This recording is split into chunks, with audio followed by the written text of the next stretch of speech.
Yeah, is my mic working? Okay. Hello, everyone. Welcome in and happy Tuesday.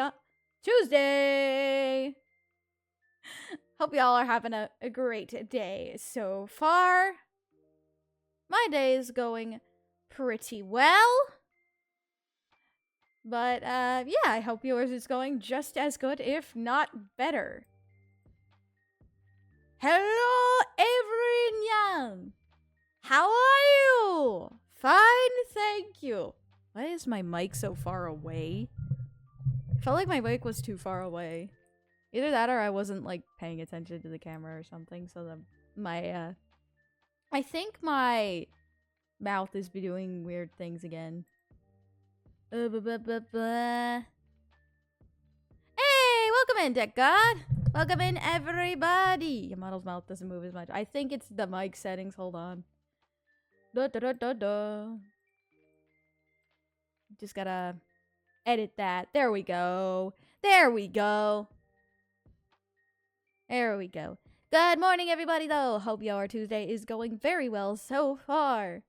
Mega Rock, Super Dark, Squid James, Dex, SGV, Grima, Maddie, welcome, and Deck God, welcome, everybody. Currently on a 25 stream streak. Dang, Grima, that's impressive. And so is Mega Rock. Dang, 25 stream streak, you guys. That is awesome. That is absolutely awesome. My goodness. Congrats, you guys. Either way, hope y'all are having a fantastic day. It was way bigger than that, lol, but it didn't exist when you started. Oh, that's true. That is true. This is this new thing. Ah. Oh boy. We're about to get into some Ace Attorney shenanigans here. It's awesome. It is. That's really cool that you can do that now, that you can look at how long you've been consistently watching someone for a while. That's pretty darn cool. Yes, we are starting a brand new case. Brand new case. This is going to be the longest case so far. And it's actually one of the longest cases in the entire franchise. So, yeah, this is gonna be fun. It's a really good case. It's so long. I'm not ready. I am not ready. Well, I am ready, but I am not at the same time.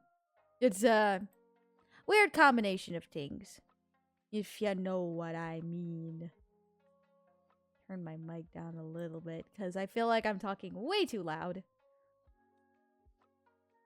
According to the judgment of the Oratrice Mécanique d'Analyse Cardinale, we now turn to the Oratrice Mécanique d'Analyse Cardinale. Let's go. You're not mentally ready. No! No, I am not. For some reason, I'm not, like, hearing anything. For some reason. Coming from OBS. And I don't know why.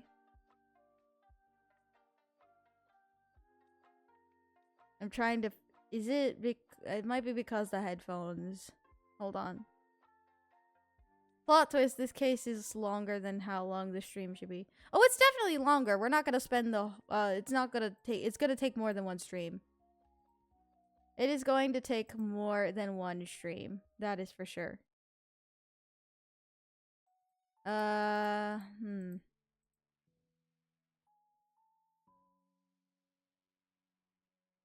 gotta...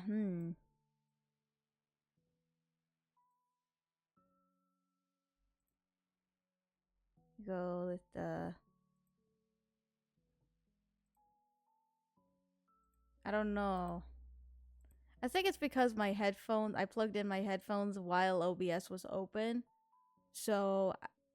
the sounds are still playing, I think. So... the next 10 weeks are gonna be dedicated to this case. I don't know if it's gonna take 10 weeks, but, Because you guys can you guys still hear, like, the sounds and the music and everything? You guys still hear that, right? I think. Let me, oh. Da-da-da-da-da.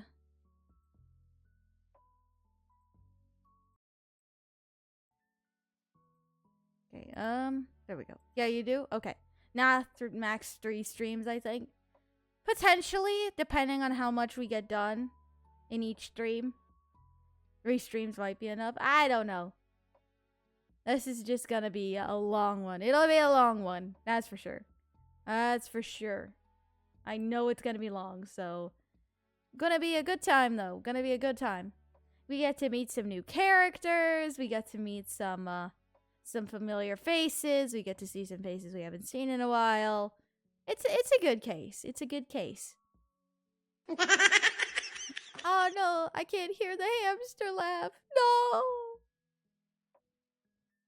Oh no. I don't know how to fix that though. How do I fix that?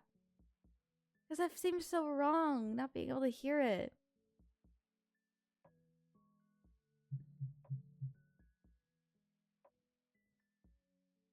Oh yeah, there's a link to the music, I believe, in the in one of the I think there is a music command, Grima, if you want to pull that up, because the link is there for that, I believe. Because there is a link to the music.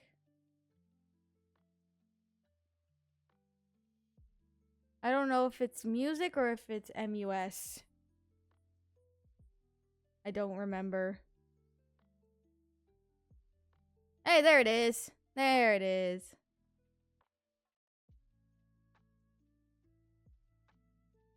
Alright, hold on. Hopefully we'll get the whole situation sorted out. Hopefully it won't cause too much of a problem.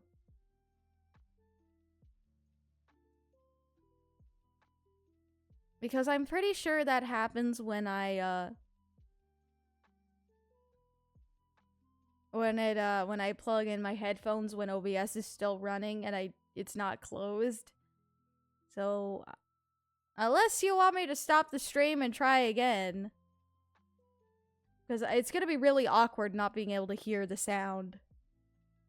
So I'm gonna stop.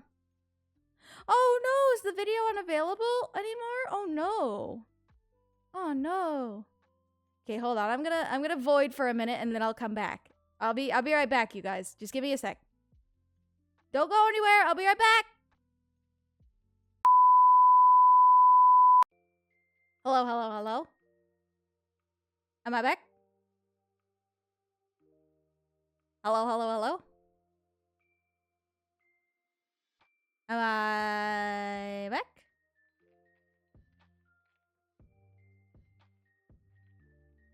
Hey, I'm back. Nothing but pitch black, endless void.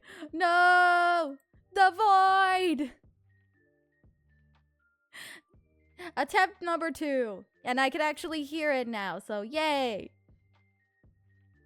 It was gonna be so weird if I couldn't hear all that stuff. Thank you for being patient, everyone. Thank you for being patient. But, yay! We got it figured out. Yippee! With that, though, I believe we can head on over to the game. Hopefully, if everybody is ready and everybody is back. Hello again. Yes, welcome back. Welcome back. I'll just wait for a couple of the people to come back. About the final video with Aerie, I cried. Oh, I could tell that a lot of people were upset, but I still hope that you guys enjoyed the last part with Aerie. I still hope that you enjoyed it. I need to leave the stream and come back. Yeah, that's normally what happens with that.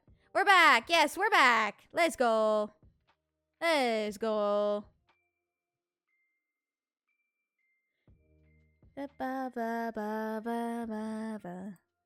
We need more. I'm sorry. Aerie will pop up in one-offs on occasion, but Chevy, knock it off with the caps, please. Knock it off with the caps, please. Like I've said before, there will be one-offs and episodes where Aerie is featured in a group. But Aerie will not be, like, there will be no more, like, main Aerie playlist. The main Aerie playlist is over. Oh, Unravel. It's called Unravel, I believe, Maddie.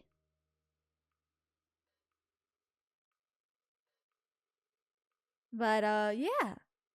Are you ready? Are you all ready for the beginning of Case 5? This is, it's gonna be intense. It's gonna be intense. No? Well, too bad. We're getting started anyway. I'm kidding. Just to note, before we start this game does contain mild swearing, mild swearing, mild suggestive themes, and pretty gruesome topics of murder. So, if any of you are squeamish on this kind of topic, please leave now for your own safety and your own comfort zone. If you're okay with this, then, well, let us continue onward then.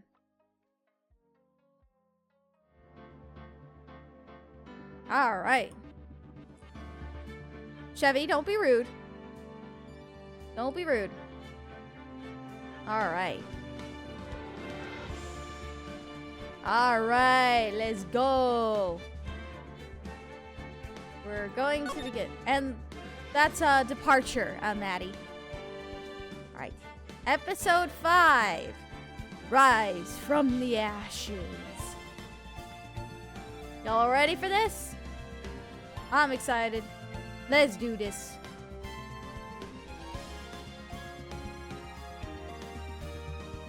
Yes, Deck God. Have you always had a gold badge on your model? It's a lawyer badge prop. It's a prop. It's a prop. Like a phoenix, let's rise. Let's load. I only put it on for Ace Attorney streams. Oh. I forgot that's how this started.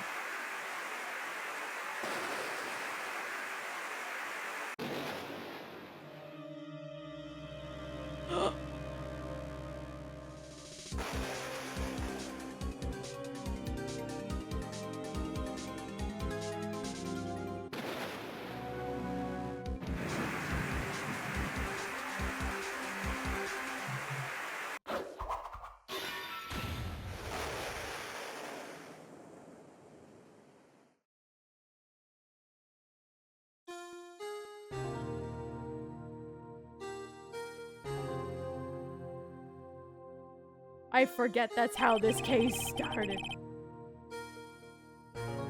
Alright. It's been 2 months since Maya left the office. 2 months without a single trial. I've had offers, but none I took. That is, until the day that girl showed up. February 22nd. 10:02 a.m. Wright & Co. law offices. Why do I come here to the office every day? It's not like I want to work. There you are! Finally! Where have you been? Ah, yes! And we get our new sidekick. Our new sidekick for this case. My sister's trial is tomorrow. Who are you? It doesn't matter who I am. It only matters who you are. The famous defense attorney, Mia Fey. Huh? You're a little behind the times there, sweetie. Huh? Oh, you're not Mia Fey, are you? I'm sorry, but Miss Mia Fey no longer works here. So you are the coffee boy? I'm Phoenix Wright, the defense attorney. Right. Wait! You're the Phoenix Wright? The Phoenix Wright from the Edgeworth murder case? Yeah, that's correct. It wasn't Edgeworth who was murdered, though. That's a relief, then. You're better than nobody. I'm sorry. I'm afraid I'm not taking any cases right now. But you are Phoenix Wright, right? The undefeated defense attorney? Look, I'm not accepting any new cases. I'm sorry, but you'll have to try elsewhere. Please! I'm out of time! But please, you have to help. It's my sister. oh, Uh-huh. Uh-huh. Maya, could it be?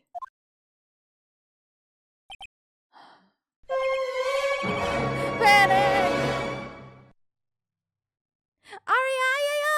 It's Mango! What's up, Mango? Mango!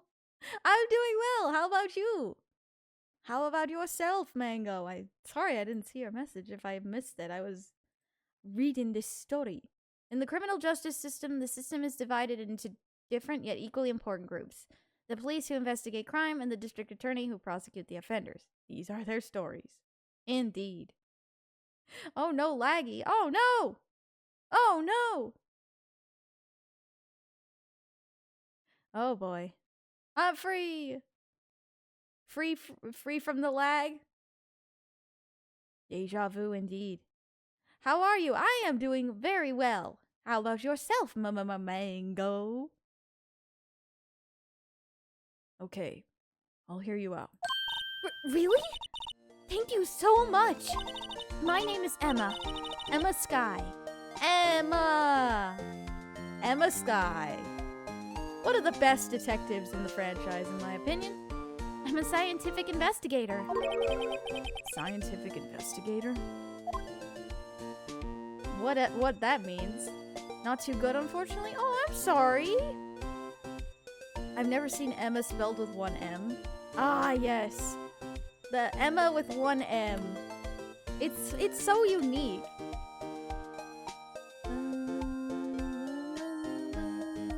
I love Emma's theme too.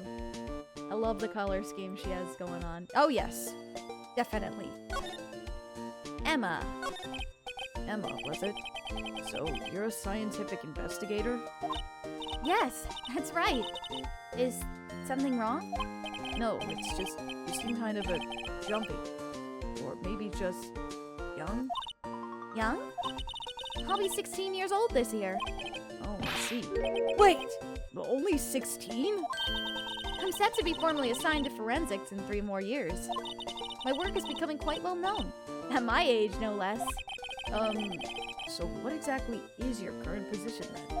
Well, legally speaking, guess you'd call me an 11th grader. But I'm ready to do my job. At my age, no less. Great. Another future professional in the making. Oh, I love this commentary. Alright, bye, Chevy! Thanks so much for stopping by. Hope you have a great rest of your day. Ah, I love the character designs of this game. Me too. Alright, the case. So what's this about a case? You said the trial's tomorrow? My sister didn't do it. She wouldn't stab someone with a knife. She wouldn't. So, it's a murder case. I don't care if there's a witness who saw her do it. She didn't do it. I know she didn't do it. It's a scientific fact. And there's a witness. Just talk to her. You have to talk to her. Right. I suppose I will. Poor Phoenix has like lost entire hope because after Maya left. Poor Phoenix. I promised her I'd bring Mia Fey, but... That's interesting. How would she know Mia? How would she know Mia, huh? So, you want to be a scientific investigator when you grow up then? Excuse me? I'm not a child, I'll have you know. Still, it's good to have a goal, albeit very unusual. I believe investigations should be done scientifically. Don't you? Yeah, sure can't fault her for her lack of enthusiasm. If this case is handled scientifically, I'm sure my sister's name will be cleared. Your sister? I've been doing research, you know. I'm developing a new scientific method of case investigation. I'll show you when I'm done. I'm looking forward to it. I guess I should get down to the detention center and talk to her sister. It's still nuts that she already got this good of a job at such a young age. Oh, indeed. My sister asked for Mia specifically. This Mia Fey person was a few years below her in school. So they went to the same school, huh? She always told me to go to Mia if I ever needed a defense attorney. And well, I need one. Incidentally, Mia is a woman. Now that you mention it, I guess it is more of a woman's name than a man's. Well, it's nice of you to help your sister out like this. You must be close. Huh? Well, actually, when she gets like she is now, I kind of hate her. Huh? Hey, Vanica, welcome in. DC, welcome in. But she's my only family. Your only family? What about your parents? They died in a car accident when I was little. Oh, I'm sorry. Wow. A lot of lore about Emma revealed in a very short amount of time. Let's continue onward to the detention center to talk to her sister. I'm doing well, by the way, Vanica. Thank you for asking. I wonder what's wrong with Emma. She got quiet all of a sudden as soon as we arrived. Guard, I thought I told you I didn't want visitors. Sorry, ma'am. It's just your sister. No excuses. Or did you not want to raise this here, Understood, ma'am. What was that all about? Oh. Hi, Lana. Funny. I seem to remember specifically telling you not to come here. Perhaps my memory is failing? Look, I didn't want to come here either, okay? But your trial's tomorrow and you still don't have a defense attorney. I'll be the one in court tomorrow. This has nothing to do with you, Emma.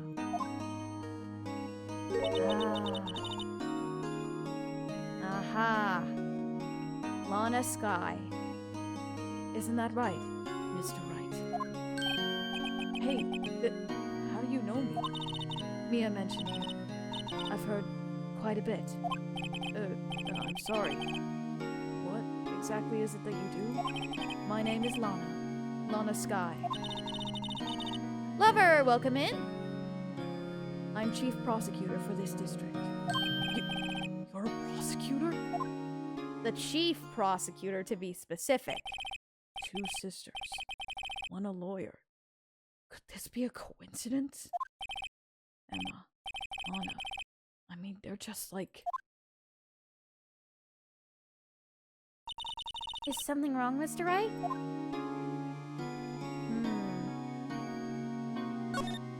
How odd. She seems like a harsh, strict type of woman. Like I said, she's the chief prosecutor. She has to be strict.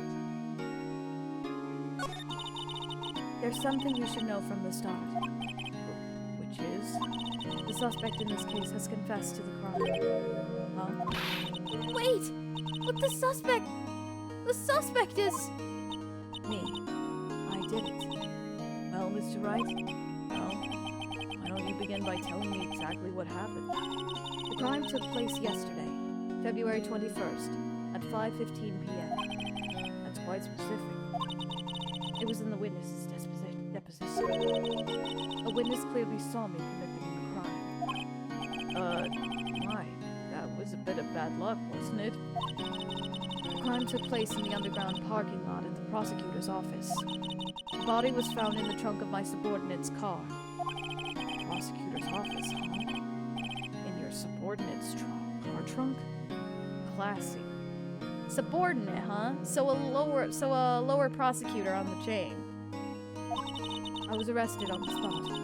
Caught red-handed, as it were. Well, that's just great. That's lovely. So she's already admitted guilt, and apparently there was a witness. This is not good. So who is the victim? An investigator with the police department. I suppose the correct term is detective. A detective? Death was due to a loss of blood. He was stabbed once in the stomach. By you? Death wasn't immediate, but the wound was fatal. I see. Allow me to repeat myself, Mr. Wright. The victim was a detective. You know what that means, don't you? Uh-oh. What? Mr. Wright, what does it mean?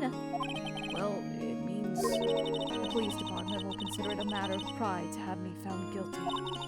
They will use any means at their disposal to do so. This case gets worse and worse with everything I learn. This is not good. So, you're the chief prosecutor? That is correct. I'm responsible for overseeing every trial handled by prosecutors in this district. I make sure the prosecutors have what they need to do the job, and manage every aspect. Those are my responsibilities in a nutshell. That's an awfully large nutshell. Still, I'm a little surprised. I would think you would recognize the district's chief prosecutor, Mr. Wright. Huh? In fact, it seems impossible that you wouldn't... Lana? What happened to your hand? Oh, this? I cut myself by accident. When I stabbed him, that is. I don't know about that one. Huh? I'm not very good at being a criminal, I suppose. How am I supposed to defend this? Time to change the subject. Wait, she was in the class ahead of Mia, wasn't she? Yeah, relation to Mia. So you're the one who let Von Karma and Edwards show false evidences and cheat in trials, huh? I think that both of them were very good about hiding it, in my opinion. More so than anything, Rima. Something doesn't feel or sound right. Exactly. You were in school with Mia, correct? A few years above her? Emma told you that too, did she? Well, why not? I did drag him all the way here from his office. Although it seems there's very little in common with Mia. Hey! It was in law school. I was in my 3rd year, and she was auditing the class. She was different than the other students. Different? She was strong. She'd do anything to become a defense attorney. Anything. That was probably why she was attracted to me. Excuse me? Intellectually attracted. Lana was top of her class in school. I was the best there was. Oh, I'm doing pretty good in school too, by the way. it sounded a bit different when Emma says it. Well, Mr. Wright, Excuse me? as you can plainly see, I am admitting my guilt. I think it's safe to say there's no way you can take this case. None. Lana! Why? Why are you doing this to me? You never think of anyone but yourself. I know you didn't do it, Lana. I know. So how can you say you did? I lose you. I'll be all alone. I hate you, Lana. Mr. Wright. Yes? I believe our discussion here is ended. The rest, I leave to you. Hey, she accepted it! She just accepted our defense request. Let's go! You mean you're requesting my services as your defense? Don't lose any sleep over it. Your client has confessed, after all. The case is over. Right. I'll do what I can to get to the bottom of this. Anna's confessed to the crime, yes. But something doesn't fit. Human85 joins the guild. G-Man, thank you so much for the follow and welcome to the Shadeslay Guild. Welcome, welcome. But something doesn't fit. It's that look in Emma's eyes. There's something else going on here. Welcome G-Men. Welcome, welcome. There's something else going on here. And I'm going to find out what. Hiya, G-Men. How are you? Hope you are doing well today. I'm sorry, Mr. Wright. Huh? About what? My sister. She's not always like that, you know. I just never expected to be defending another prosecutor again. She's changed a lot. She used to be so gentle, always smiling. Everybody liked her. I see. Sorry, but I'm having trouble imagining that. What happened to her? I don't know for certain myself. I think maybe she... I'm thirsty. Thank you for the hydrate.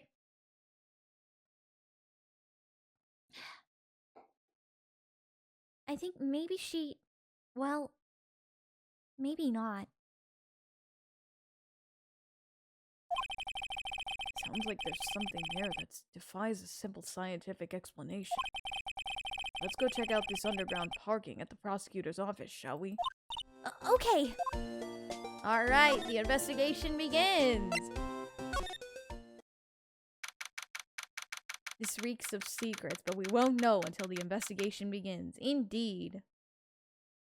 Indeed, indeed. So this is the lot where it all happened? Looks like they're still investigating. Funny that my first visit to the prosecutor's office should be like this. Hey everyone! Keep up the good work! Hey, what are you thinking? Well, they're going to be my coworkers 3 years from now, after all. No harm in saying hello. Actually, there is. You know, attorneys aren't supposed to examine crime scenes. I'm trying not to stand out too much here, see? Hey, you expected to go unnoticed here, partner? Partner? Oh, here we are. What do we have here? Looks like a bambina got loose on the ranch and is up to no good. Folks gotta learn to keep them doggies tied down, partner. Mr. Marshall! Marshall? Looks more like a sheriff to me. Oh, his theme is awesome. Look here, bambina. I know how you feel, but this is my gang's gold strike, you see? Strike? This is our claim, our territory, with a motherload of evidence. You're fixing to mess with what's ours. You'll regret it, partner. You know what dreams the cacti out of the desert dream? You want to? What's this guy talking about? Who casually shaves with a knife. Oh, yeah. You head along home now. Happy trails, bambina. Was that a hombre, a friend of yours? Huh? Kind of. Sort of. Yeah. He's a detective. Who thinks he's a sheriff from the Wild West, it seems? There's something pretty, noticeable on the floor here. What's this? A wallet? Excuse me, officer. Wait! What are you doing, Mr. Wright? What am I doing? Just found this wallet, so I'm handing it over to the police. I don't believe it. This is a real basic. Anything at a crime scene is evidence.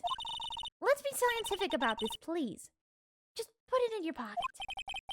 How is that scientific? Sounds like theft to me. Yeah, it kind of sounds more like theft there, Emma. Morning, Blue Gamer. Welcome in. I'm called to duty already, and I'm at my tender age. Here, I'll teach you a trick to examining evidence in detail, okay? By the way her eyes are sparkling, I can tell she's been waiting for this. Okay now. Look at the court record. All right. This is a new mechanic. You have to be sure to examine evidence carefully on all sides. Now, let's start examining from every angle. Yeah, and we can start moving the thing around. Oh, and hold on. There's a button here. Oh, look! I think there might be a clue here. You should check it out with the press of enter.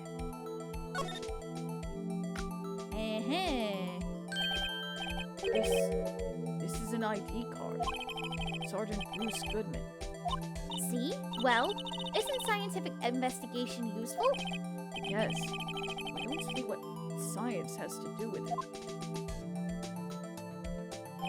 So now we can look at things in closer detail.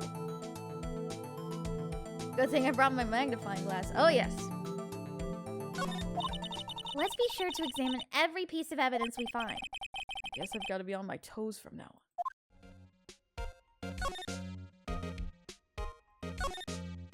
Look! A door! This must mean something. Yeah, we're at chapter 5 and we're just now doing this. Well, you gotta remember, the original Ace Attorney came out in 2001. This case here, I don't believe was added until 2005. So, a lot of things were added at that point. I'm not sure the doors mean anything. No, it won't open. A mysterious lock. I fail to see what's mysterious about it. Mr. Wright, you need to learn to enjoy life more. Let's finish our investigation first, shall we? Yeah, probably a wise idea. And this is the crime scene. Well, no time to waste. Let's get hunting for clues. I wonder what this is. Well, partner, looks like you got no intention of going home quietly. Hi, Marshall. Sheriff. Like I said before, this here's our place. You best be moseying along, unless you'll be fixing to bite the bullet. Ah, scary. Could you just tell us one thing? Who owns that car? Well, the little filly's got a good nose on it. You want to know who rides that red Mustang with the body in her saddle, eh? Please? No problem, partner. Got time for fiddles anyway. Get yourself to the saloon up on the 12th floor of the prospector's office. You might find yourself the cerveza you like. Prospector's office? Who does this guy think he is? And when, for that matter? Note to self, look up Biddle's Saloon Cerveza. Maybe we should check out room 1202, the High Prosecutor's office. In any case, stay away from the car. You can look around here all you like, just keep your paws off our claim. Right then. Great. Maybe there are some clues around here, Mr. Wright. Let's check it out. Excuse me. Were you two all set? Us? I don't know, Grima. What's this? She couldn't be. You're selling lunches? Here? This is a crime scene. This woman. Hello. Half and half, was it? Oh, thanks. And you, sir? Yes? Some crunchy goodness coming at you. Thanks. Interesting way of doing business. This area is off limits to anyone without clearance.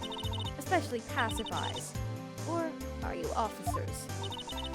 No, but you don't exactly look like the type to have clearance. Well, that's hardly a way to greet someone. Even if my days as the cough-up queen are over. What? Huh? You know, I'm feeling kind of full. Maybe I'll pass on lunch. I'm quite connected to this case, you see. The images are burned into my eyes, you might say. Yes, all the sordid secrets. She's the witness. She is the witness. Secrets? Dear me, you are a slow one, aren't you? I'm referring to the murder. The stabbing of that detective. What? A witness clearly saw me committing the crime. You mean you're the witness my sister was talking about? Please, cough-up queen, tell us what happened. The name is Angel Star. Don't you go forgetting it. Or before you know it, I'll have you whimpering at my heels. Da-da! I forgot that she says stuff like that. Yes, ma'am. Yipes, she means it. Ay, ay, ay! Somehow, I knew.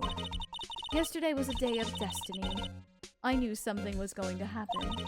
Just like I know that the daily special on Friday every week is Sam. Destiny? Was yesterday special for some reason? You're a defense attorney, right? You should know then. You should know that the foul misdeeds of the evil ones who haunt this den of inequity. Evil ones? Prosecutors! They have no qualms at all about blackening the names of innocents. That's not entirely true.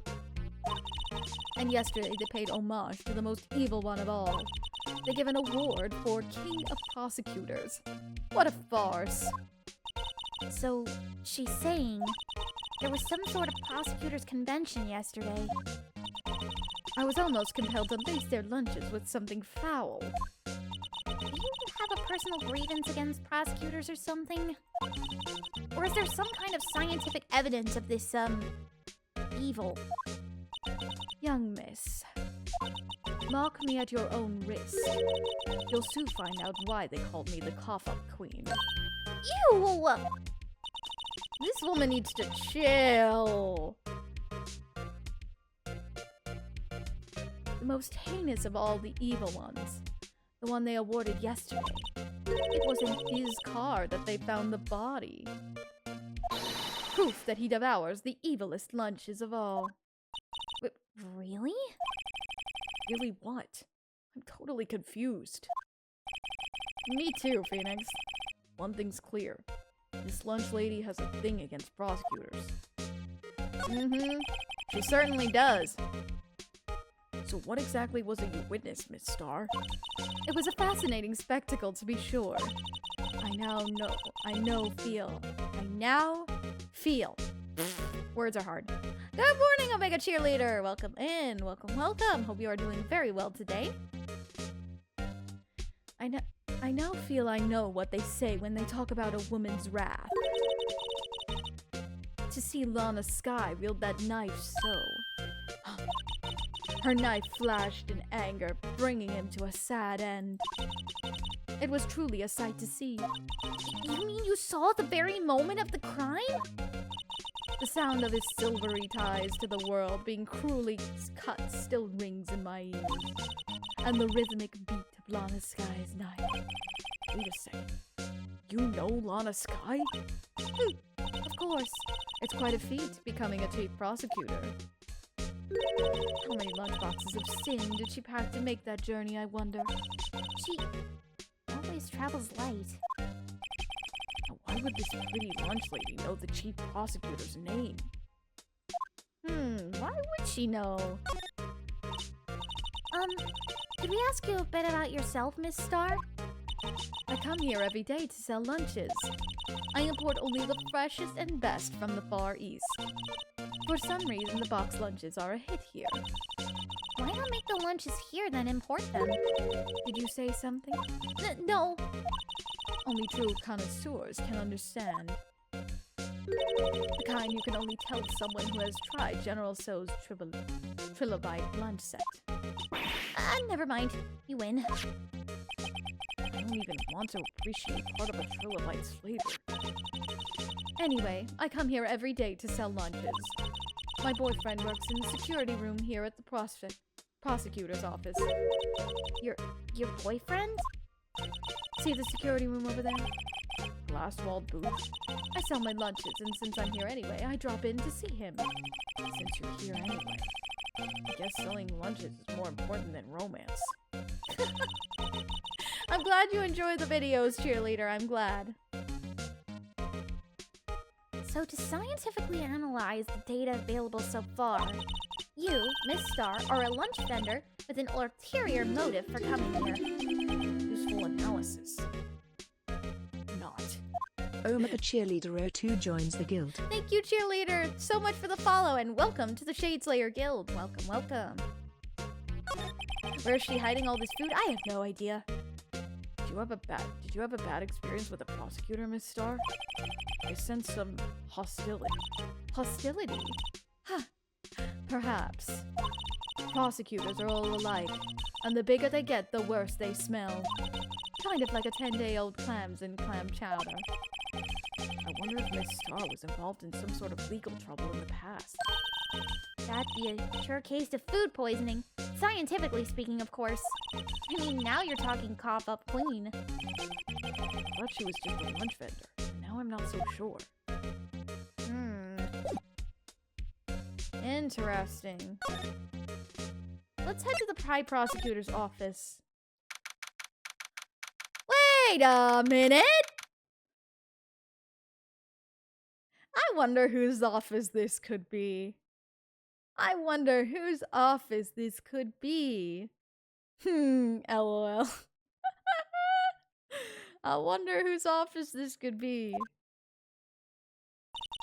This is the kind of room that just screams, I can do the job. Quite a change from your office, really. Thanks. Look!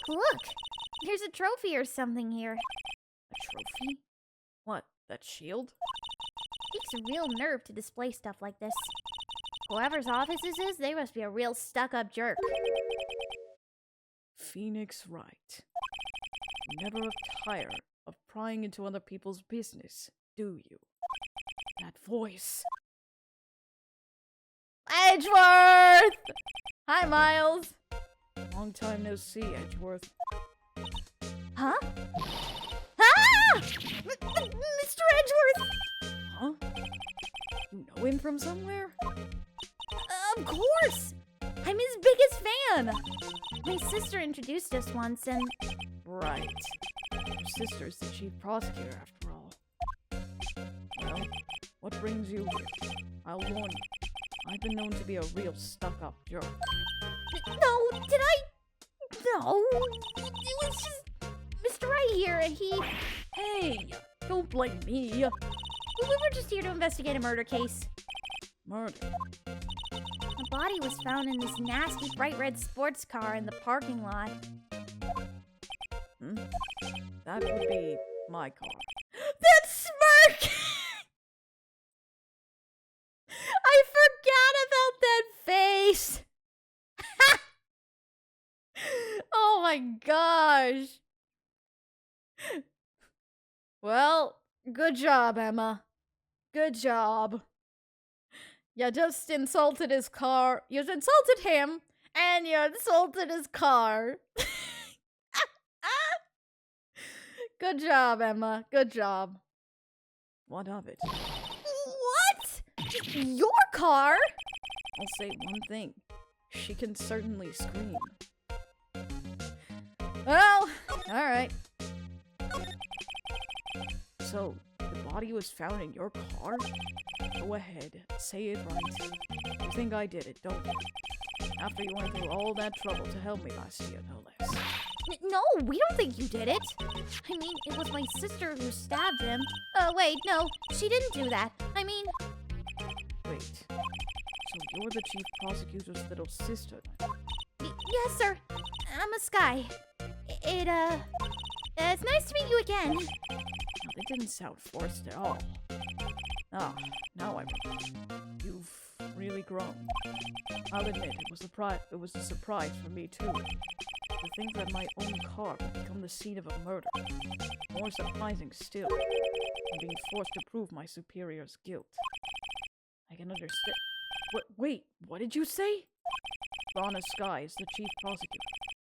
The top prosecutor in the district. She can't prosecute herself, so I'll be the prosecutor at the trial tomorrow. Hey, back to being on the opposite side of the cord with us, Edgeworth. You? Mr. Edgeworth.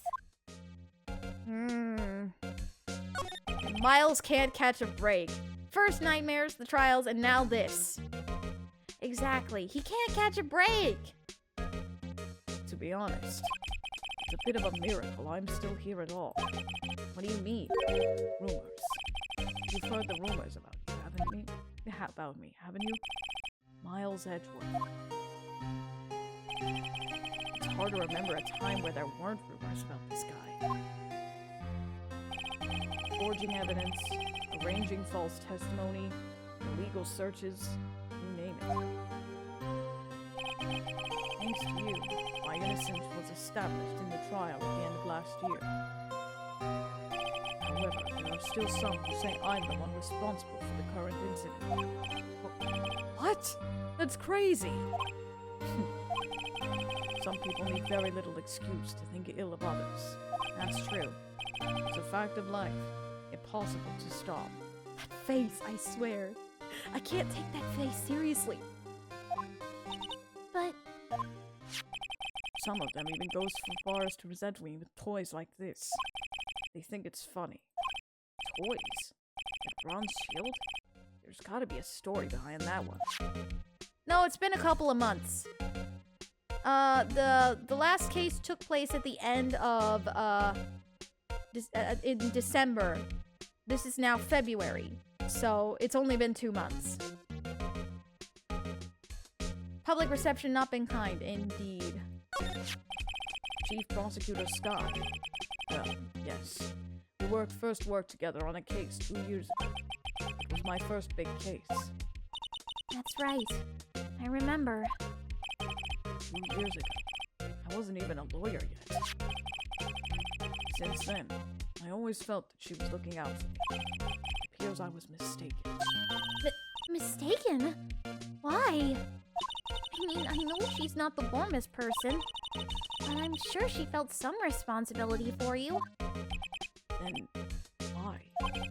Why did she stab someone in the trunk of my car? Not only that, she stabbed him with my knife. What? Mr. Edgeworth, your knife was the murder weapon? To be specific, it was the knife I kept in the toolbox in the trunk of my car. Oh boy. This is getting messier and messier by the minute. Edgeworth? What? Are you sure you didn't do it? Come on. What a strange sense of humor, Mr. Wright. Kind of have to agree there, Emma. That was kind of a bold move from Phoenix there. Oh my gosh, the metal pipe. Ugh.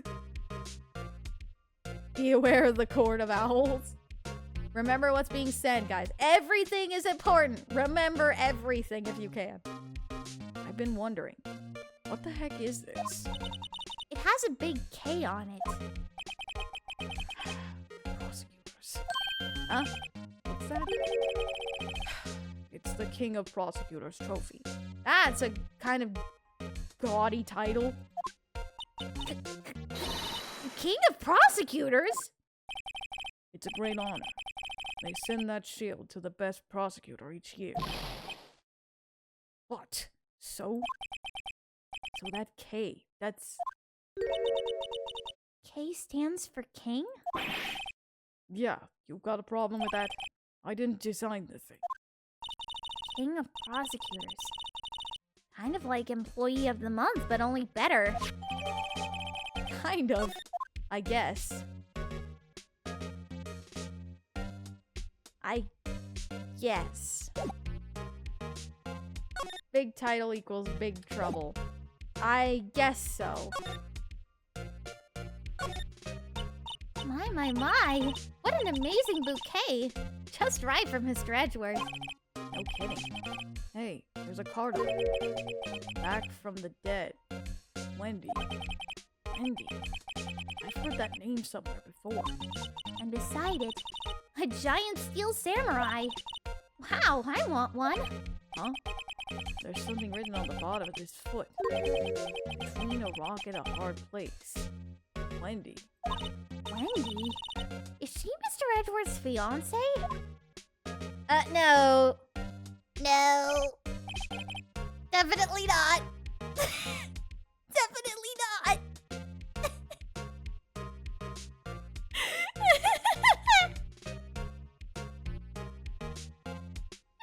Oh my gosh, no. Moving on. We're moving on. I don't think so. Moving on. We're moving on from that, huh? Hey, a chessboard. I'm not too up on my chest, but it looks like blue's in a bit of a tight spot. The red knights have surrounded the blue pawn. Huh?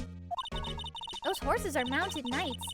Their swords have really sharp edges. And check out that poor pawn. His head is kind of spiky. Kind of reminds me of you. Mr. Edgeworth must be an avid chess player. What's wrong, Mr. Wright? Edges. Surrounded by a pawn with spiky hair. Nah, it's nothing. What a coincidence there. What a coincidence there, huh? Whoa! These are all case files? They're stacked up to the ceiling. There's even a ladder. Odd. I thought Edgeworth wasn't good with heights. Must have someone go get them for him. Gumshoe. Strange. Why did I just picture Detective Gumshoe? He must study these case reports so closely. He's so cool. Wouldn't say that if you saw him sweating bullets up on that ladder. That's fair. Getting death flashbacks here. Just a little bit.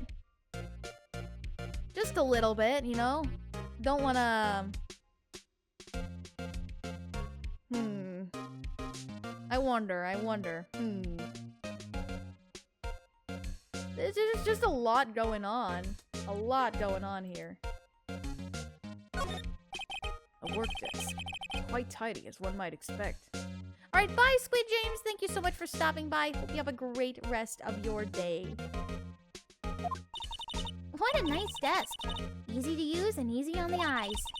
It's polished so well I can see my own reflection.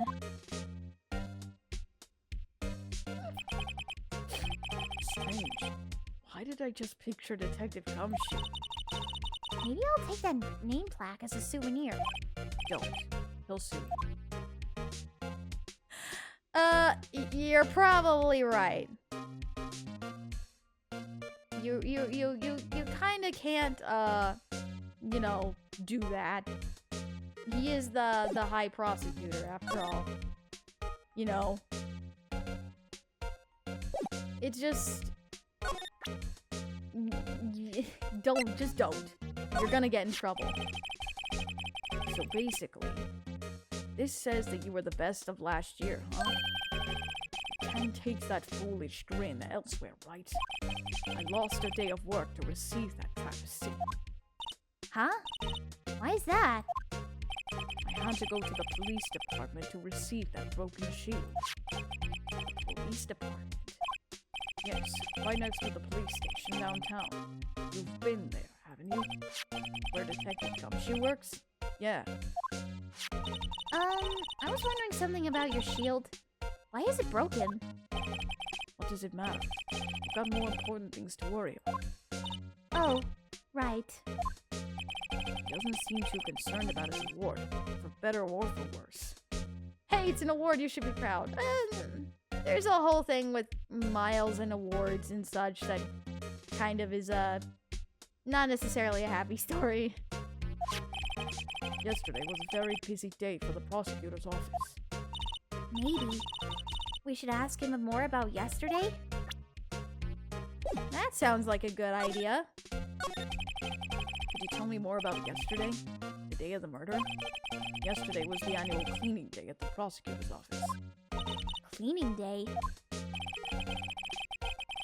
Working with the police department, we sort and file all evidence for solved cases. We call it evidence transfer. Wiping your hands of old cases, in other words. Oh, and another thing. A ceremony was held at the police department. There's an annual review and awards for outstanding police officers and prosecutors. And that's when you got the shield. I was at the police department yesterday afternoon. I got back here at 5:12. That's very precise. People like myself and Mr. Edgeworth pride ourselves in our precision, Mr. Wright. No, I place little faith in my memory. The only thing I trust is solid evidence. Hey, a parking stub. That's a good way to tell the time. This is the parking stub from the underground lot. The murder took place around 5:15. So the murder happened right after you got back. What, Wright? I'd appreciate it if you direct that suspicious glare elsewhere.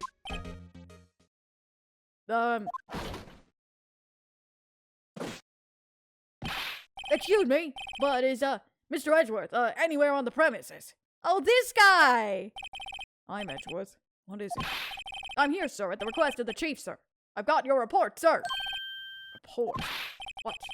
Did you find any new evidence in the case against Prosecutor Scott? I don't like the way this conversation is going at all. Sky, sir? No, sir! No name of that kind, sir. Not in the report, sir. I think I just heard Edgeworth's lid blow. Mr. Edgeworth's lid is not very tight, is it? I made a clear request to the police department, did I not? I need to focus on the trial tomorrow, so don't bring me anything unrelated. Sir, sir! I'm just following orders, sir. They told me to bring this to you. I wasn't aware of the particulars of your arrangement with us, sir. Give me your name. Yes, sir. Meekins, sir. Officer Meekins. Officer Meekins. Right. Officer Meekins. Take your report and leave. And good luck with that race next month. But sir, I didn't know. Poor guy. Looks like he was absent on the day they gave out brains and good luck. Right. Yes, sir. Yeah, he caught me off guard. As you can see, I'm busy. You may leave. Let's do what he says, Mr. Wright. The victim was a detective from the same department as that patrolman just now. Go down to the police department. You can ask more there. Thanks. He seems to have finally calmed down at least. All right. And that, I think, will be a good place to take a break before we investigate further. All of that took about an hour, and that's... We haven't even finished the investigation. That's pretty, I told you, this case is pretty long. Alright. I'm gonna take a quick break, grab some water, and I will be right back. Don't go anywhere, and we'll see y'all in a couple of minutes. BRB!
I am back. Water. With water and ready to continue. Thank you, everybody. Alright. Next step is to move to the police department. Welcome back, Dark. Ah! As soon as I come back. Gosh darn it.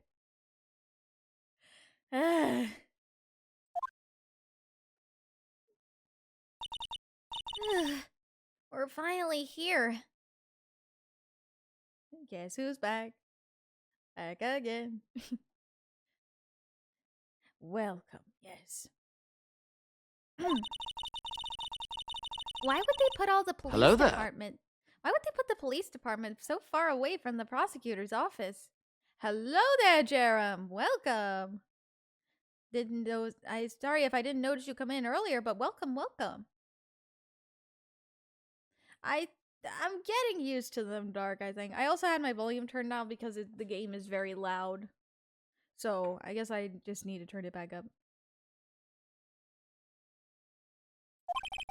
Beats me. That took almost 30 minutes by taxi, and traffic wasn't even that bad. The police department, huh? I've only ever been to criminal affairs next door. Hold on. What's that? Oh no, the mascot!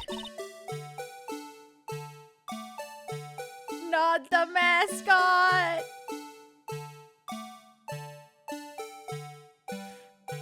Disturbing. Why does it undulate like that? Oh wait, I know. This is the Blue Badger. They're trying to make it the police mascot. Wow, Mr. Wright. You sure know a lot about the police. Still, he does seem familiar, however. Forget the Blue Badger. Who's that next to him? Someone appears to be dancing with the Blue Badger. Uh-oh, he noticed me. He sure is running over here fast. Hey, pal! What are you doing here? That's my line, Detective Gumshoe. Poor Gumshoe!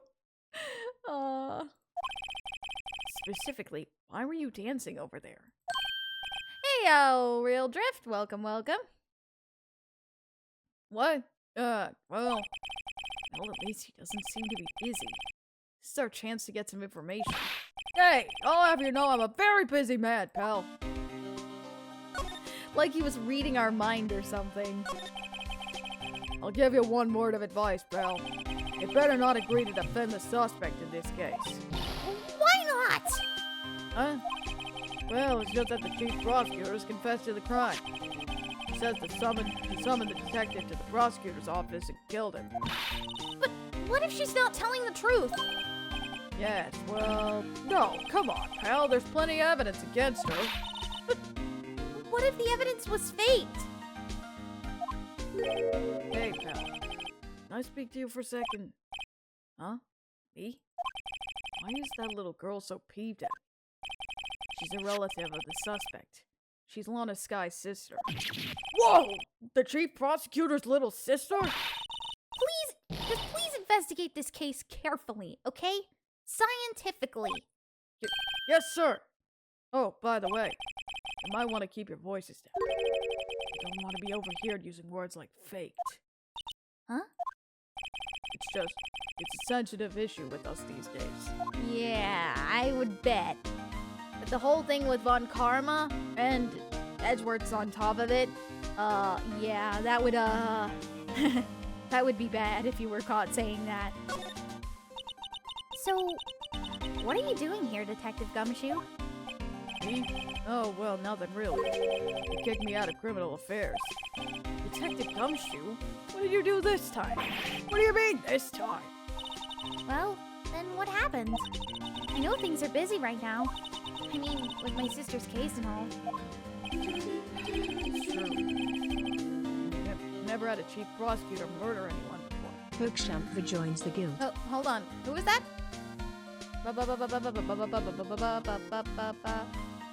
PogChamp VA! Thank you so much for the follow and welcome to the Shadeslay Guild. Welcome in, Pog. Well, should I call you Pog or Champ or PogChamp? Which should I call you? Burgers. Yes. Only the highest ranked people are being led into criminal affairs now. Pog is fine? Ah, awesome. Pog it is. Hope you're doing well, Pog. The lowest ranking guy in there is our chief of detectives. They're not letting any of us rank and file detectives in at all. None of you? I know this is an important trial, but isn't that a little odd? So anyway, I thought I'd spend the day getting the Badger dance down pat. Isn't there anything else you could be doing? Just woke up. Ah, I see. Deck God, it's kind of a running joke with Gumshoe, unfortunately. The chief of police is directing this investigation, pal. And Officer Marshall was assigned to the underground parking lot. Officer Marshall.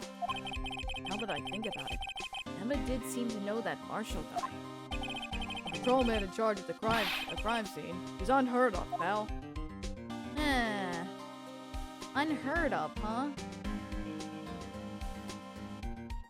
I am curious though, what in the world this blue mascot?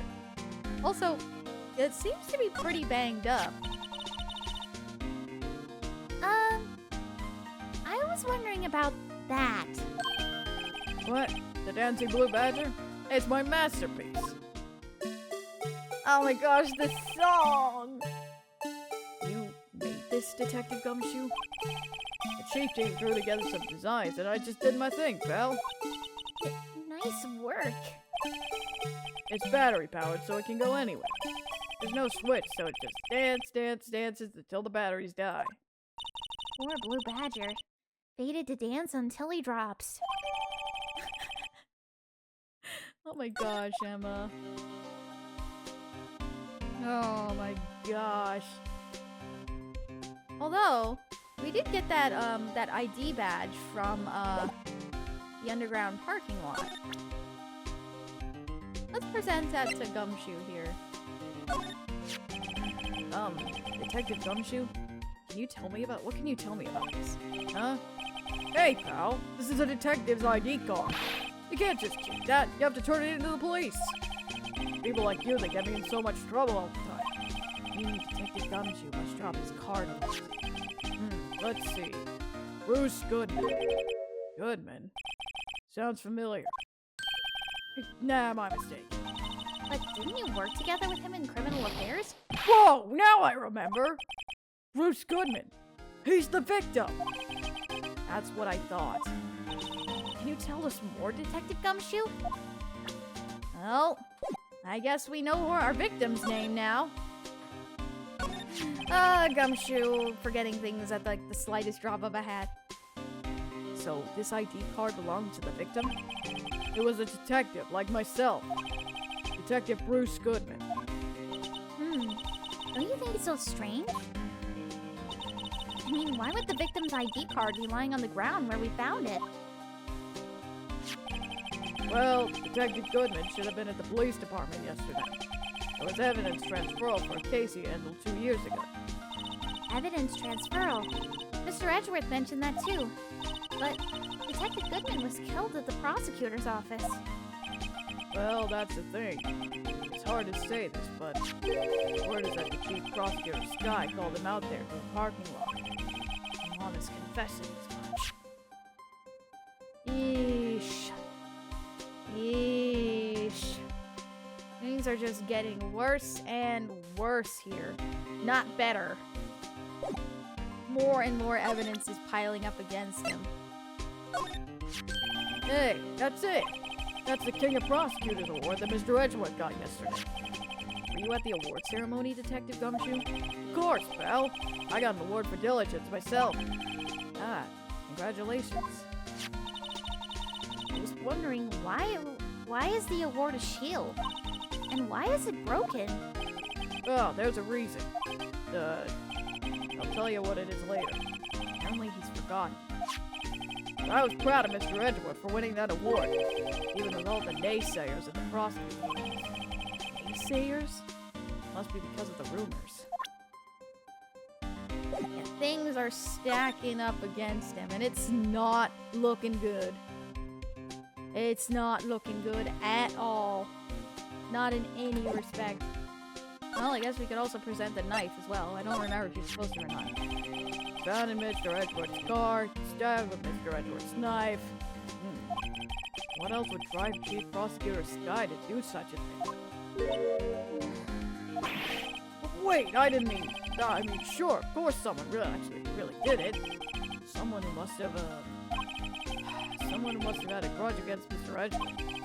The car and the knife do seem to be a little too well organized to be a coincidence. Poor Mr. Edgeworth.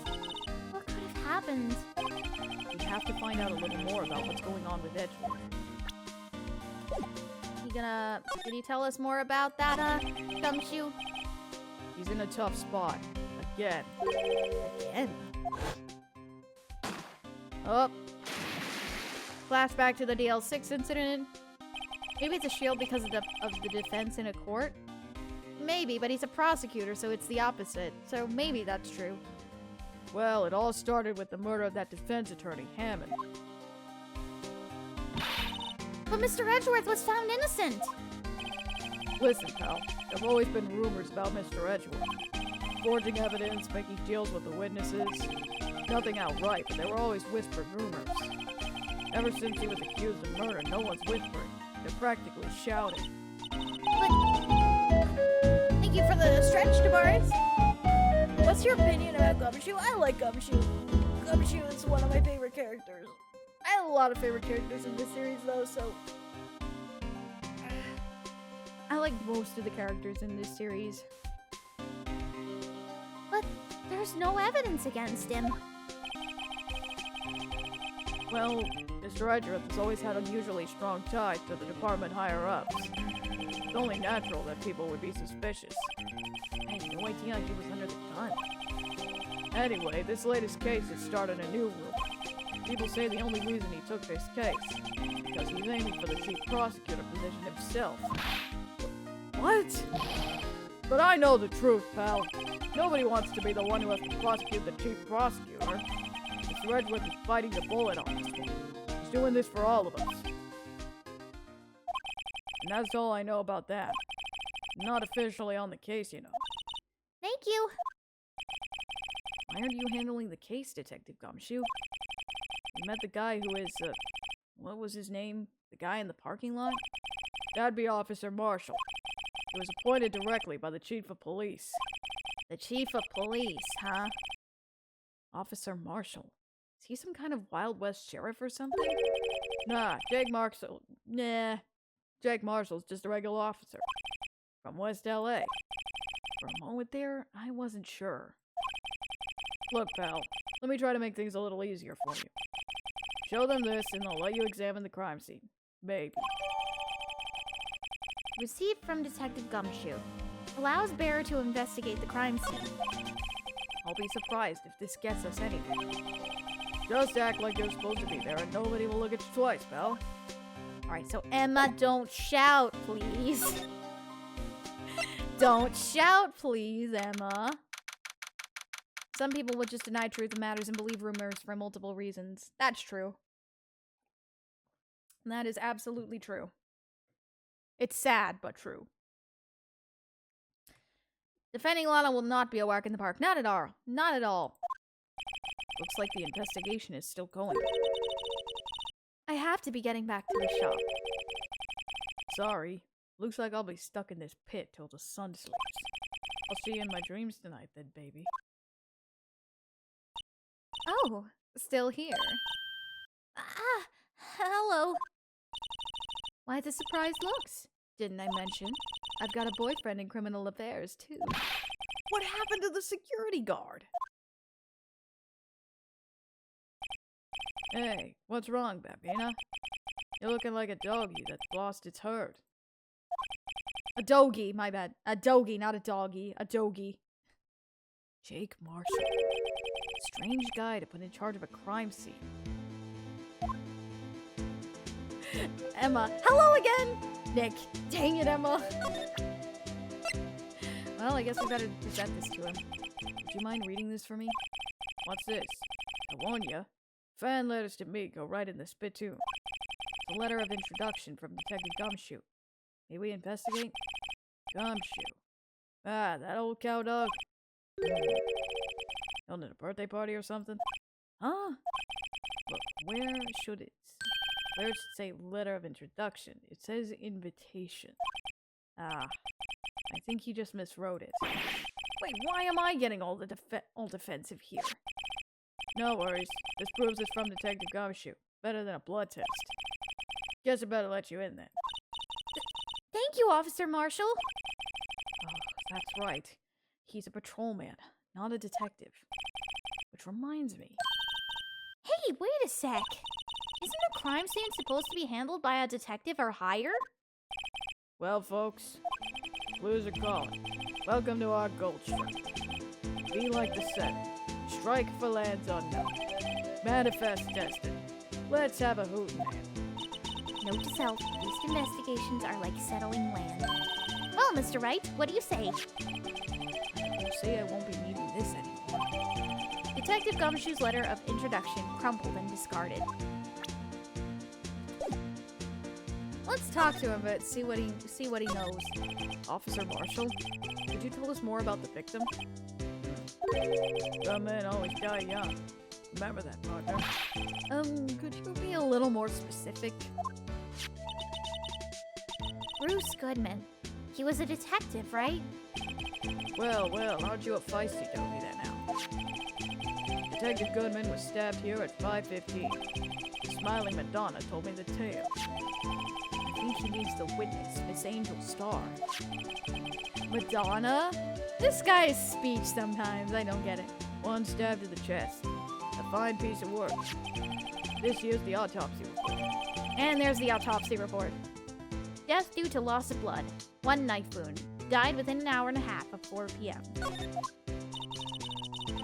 Was my sister involved with the victim in any way? Funny you should mention that, Bambina. Chief Prospector Sky and Detective Goodman had nothing in common at all. Nothing in common. They apparently worked together on a case a few years back, so there's no motive. Goodman wasn't a particularly gifted detective. That's one reason why he didn't do much work for the Chief Prospector. But my sister called the victim here on the day of the murder, right? Here, to this parking lot? So it seems. They're calling an unarmed man to a shootout at high noon. Interesting way of putting it, Marshall. Using a knife to shave is too dangerous. Oh, but if he's careful. All we got from his dialogue was investigate this gold mine of evidence and go wild with what we can find. Kinda. So with that, the murder would sound out of nowhere then. Exactly. I don't mean any offense, but Officer Marshall, you're a patrolman, right? Not a detective. Calling me out? They shoot you for that in Texas. Huh? I was one of them feds who shoot detectives till 2 years ago, to tell you the truth. Oh, really? Now he tells me. But you're a patrolman now. So how can you be in charge of a crime scene? Nothing gets by you, does it, Bambina? So why are you in charge? No reason. We're just short on hands right now. Keeping an eye out in the meantime. That's odd, though. Detective Gumshoe was saying he had nothing to do. Nothing important, at least. He's nothing but a sad old cow dog that can't find his tail. Maybe it's because he runs with that Edgeworth, eh? Edgeworth. The cow dog's been kicked out of this cattle run by order of the chief of police. Just, you don't realize. Detective Gumshoe kicked out of the investigation? Uh-oh. That would explain some things.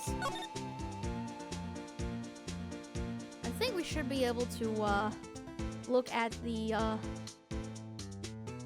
we should be able to do some, major investigating now that we have free reign of the place. What's this? Looks like a note of some sort. Look! something's written on it. We're not in Texas anyway. We're in Japan. LA, California. Exactly. You're right. Let's see. 67S 122. There's a name printed on the paper above that. Goodness. Maybe it fell out of his pocket when he was killed. Oh, that was Phoenix. My bad. Well, so what does it mean, Mr. Wright? How am I supposed to? Note to self. For deductive reasoning, go to Edgeworth, not Wright. Sure, Edward doesn't know what this means either. Oh my gosh, Emma. This appears to be the car where the body was found. Looks like the lock on the trunk is busted. The crime took place in the underground parking lot at the prosecutor's office. The body was found in the trunk of one of my subordinates' car. Just a gut feeling of mine. Remember the old guy from Miles' case? I was right when I said he was sus. Oh yeah. Yep, he was sus. He's in jail now, though. Quite a luxury car. It just screams I have money to burn. Yeah, prosecutors get the big bucks. Alright. This must be the outline. This rope. Is it? Yep. They laid it in the outline of the victim's body. So wait. The victim must have died when the killer closed the trunk on him. Got to. The only person I know that can come to that conclusion. Oh my god. Oh, wait a minute. This looks like a cell phone. Scientific analysis would suggest this belongs to the victim. I can't think of anyone else it could belong to. What's so scientific about that? Should we check it out? Yeah, let's check it out. Right. Let's check it out. Alright, guess we're checking out the cell phone. Alright. Let's see what we can find here. This phone's still on the redial screen. Redial? Mr. Wright, most phones keep a record of all the calls you've made and received. You just press the blue button to display the last number you called. Convenient, isn't it? I'm surprised you didn't know about it. Sorry to disappoint you, but even I know about things like redial. Huh? Oh, I'm sorry. It's just, you never know with people from your generation. Whatever. Let's check this phone out. From your generation. Wow, Emma. That's a burn. Now to see who the owner of this phone called last. Note to self, a defense attorney doesn't think first, he just punches the button.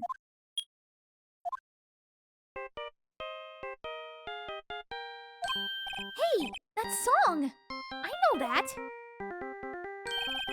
Hey, what's going on over there?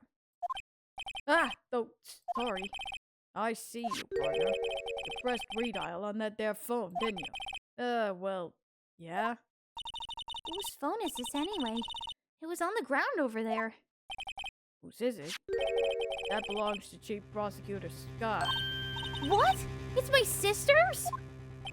She apparently dropped it when she was taken into custody right after the crime.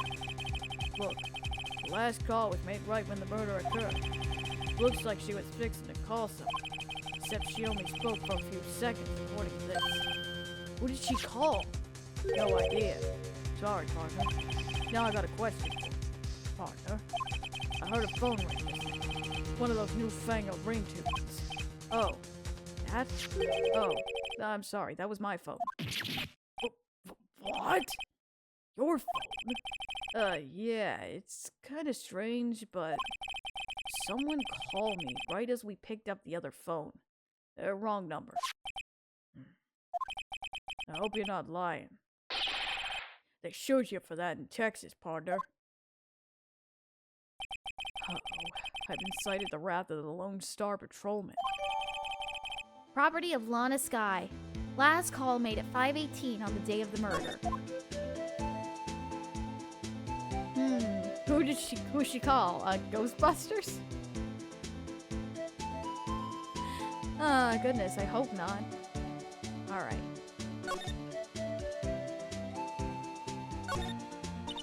A block. This area is reserved for prosecutors. Defense attorneys are relegated to the B block. I dream of the day when I'll be able to park my car here. I'll go over to B Block to buy my hamburgers from you, Mr. Wright. I'm not planning on giving up my job that soon. Good cover up from Nick on the phone, indeed. B Block is through there. That's where the visitors park.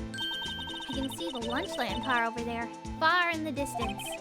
Hey, you're right. I like the cute design on the door. You see a cartoon cow munching down on a juicy-looking steak. Doesn't that strike you as a little creepy? Just don't think too much about it. You'll be fine. Yeah, just don't think too hard about it, you know? Alright, let's just not think too hard about it. This is where the cars leave the lot. The arrows on the ground make it look more like an entrance. What are you talking about? It's plainly an exit. Well, maybe it's both.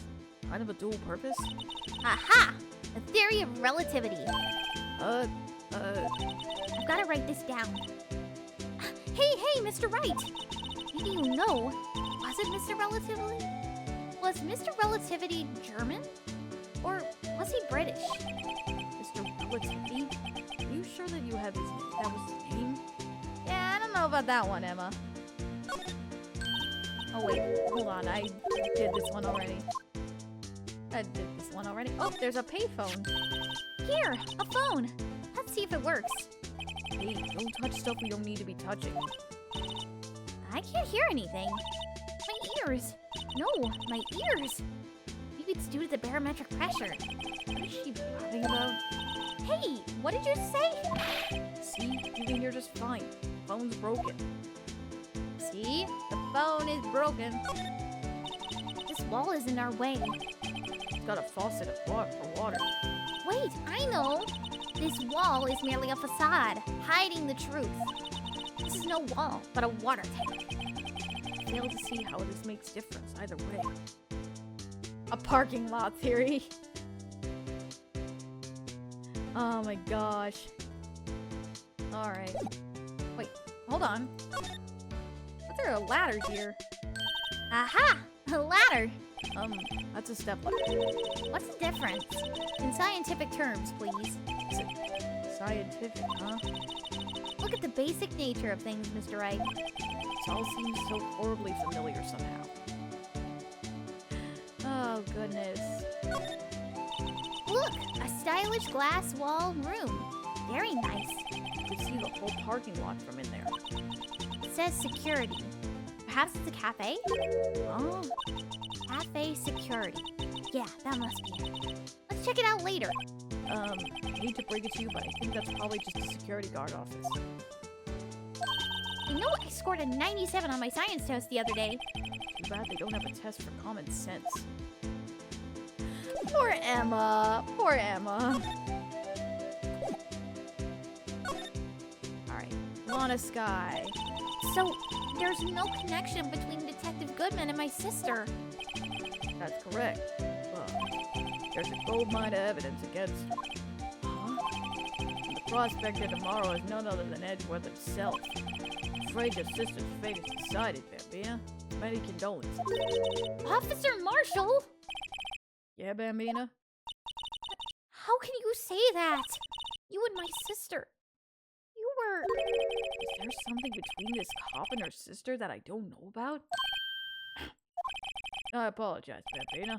Something must have got to me. Maybe it's that dry wind that's blowing through the prospector's office.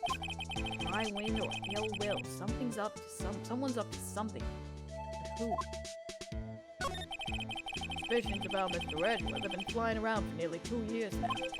Forged evidence and arranging testimonies, you mean? Is that Clint Eastwood? Oh my gosh. It was unbeatable because he did whatever it took to win. Unbeatable, that is, until he met you. But rumors are just rumors, aren't they? These are prosecutors we're talking about. Evidence is everything to them. If you follow the rumors about Edward to their source, you find one person. But they're off limits. Untouchable, you might say. One person? Who? Hate to say this, but it's your sister, Bambina. Chief Prospector Lana Sky. What? My sister? Edgeworth couldn't rustle all those cattle by himself. Some people loaded their guns with bullets. Some people load them with deals. What, so you're saying Edgeworth was trying to make deals to win? Where there's gunshots, there's bound to be bullets. That's what the old-timers say. Maybe there's a big old secret hidden around here somewhere. Everyone knows it. Is that why Detective Onshu was taken off the case? They targeted him because he was closest to Edgeworth? So, well, how are we doing, Mr. Wright? I guess we've got some clues. We have an autopsy report, a note from the victim, and a cell phone. So, you think we'll be okay? Well, the only thing still bothering me is that Lana is confessing to the crime. She says she did it. No problem. I can guarantee that she's not the criminal. Oh, by the way, Emma, Yes? I know that song your phone plays when it rings. What? It's the Steel Samurai theme song, isn't it? That popular TV show for kids. The phone that rang earlier wasn't mine. It was yours. At 5:18, just after the murder took place, your sister called you, didn't she? I'm sorry. You told me what you talked about? She hung up right away. See. Oh boy. The detective is murdered, and the suspect is the top prosecutor in the district. I've got a bad feeling about this. Like maybe I still don't know everything that went on here. Alright, and that's day 1 of the investigation. Done. Save progress. Twist, twist, twist. It's Ace Attorney. You expect the twists.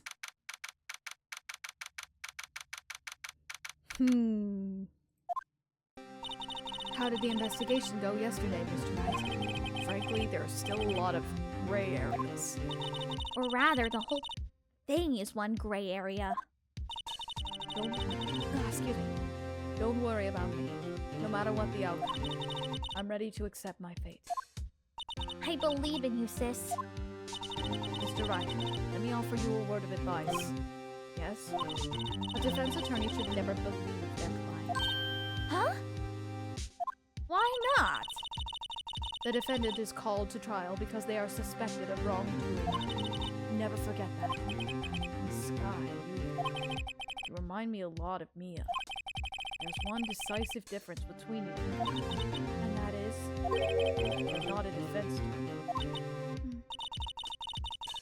I believe it's almost time for the trial. Good luck, Mr. Wright.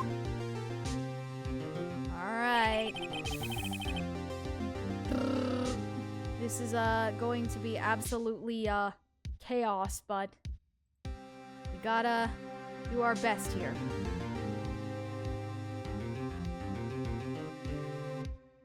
Alright. My first trial, without a Fae helping me.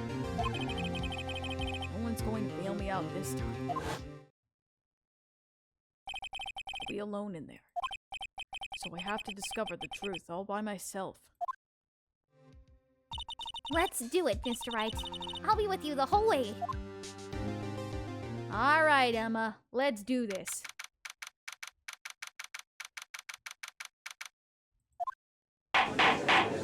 Ooh, good gavel timing. Court is now in session for the trial of Miss Lana Sky. The defense is ready, Your Honor. The prosecution has been ready for a while, Your Honor.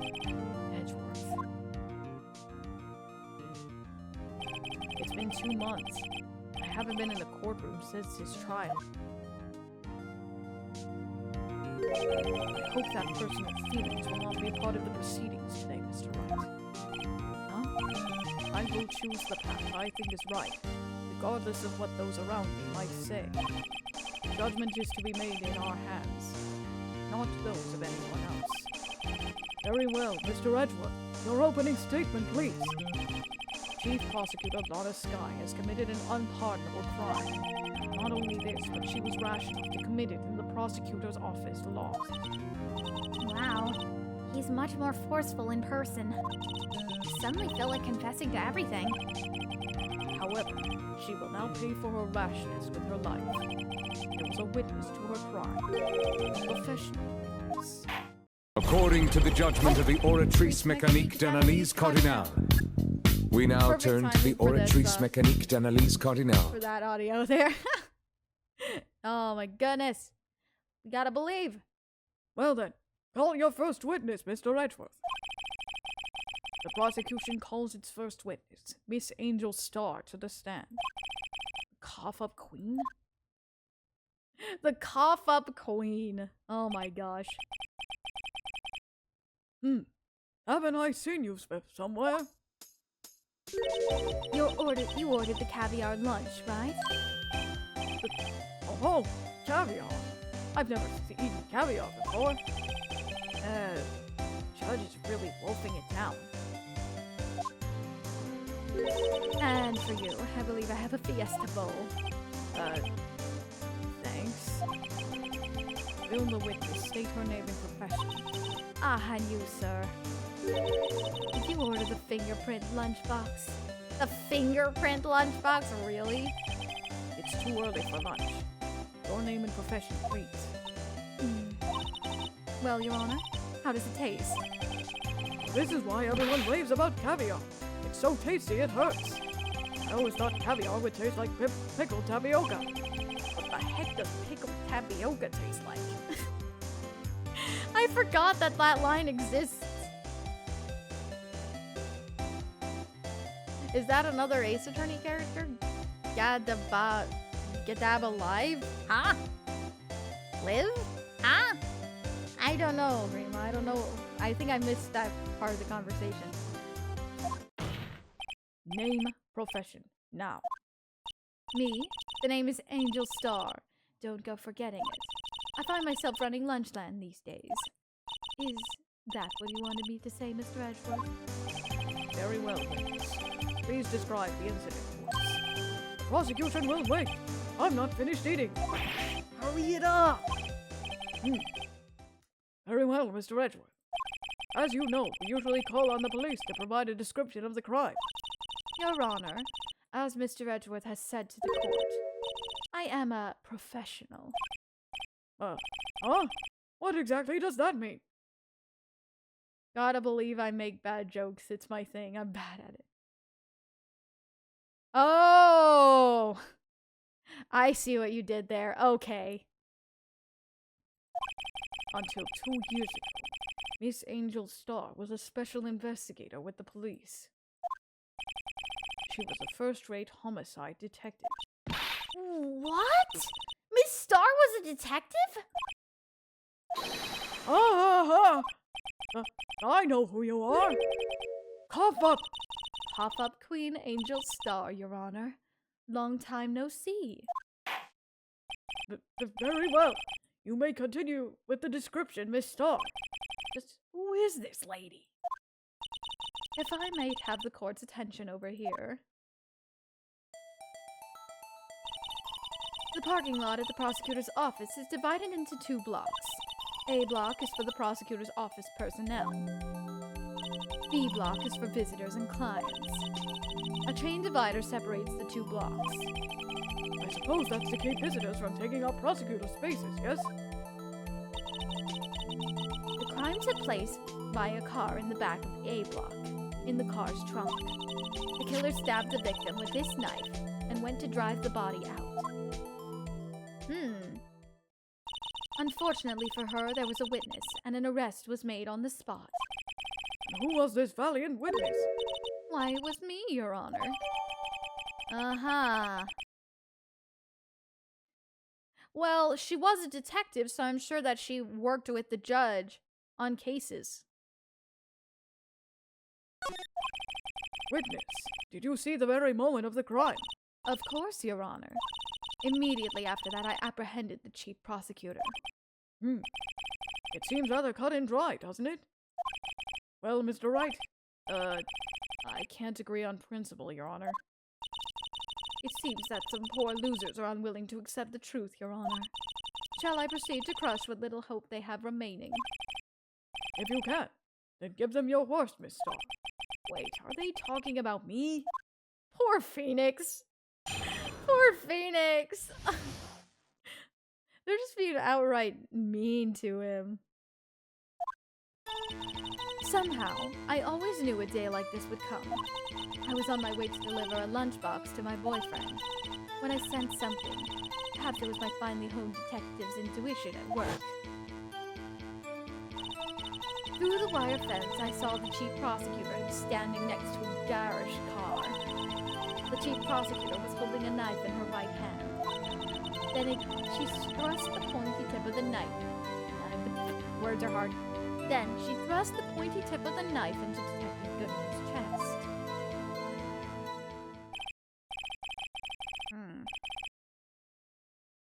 Bringing a lunchbox to your boyfriend. How touching. As you can see, there is no room for doubt. The key point of your testimony seems to be nothing other than the point of the knife which you saw being stabbed into Detective Goodman. So, how does it feel to be so utterly crushed? I'm still thinking about that. It's merely a flesh wound, Mr. Wright. Very well, Mr. Wright. You may cross-examine your witness. All right.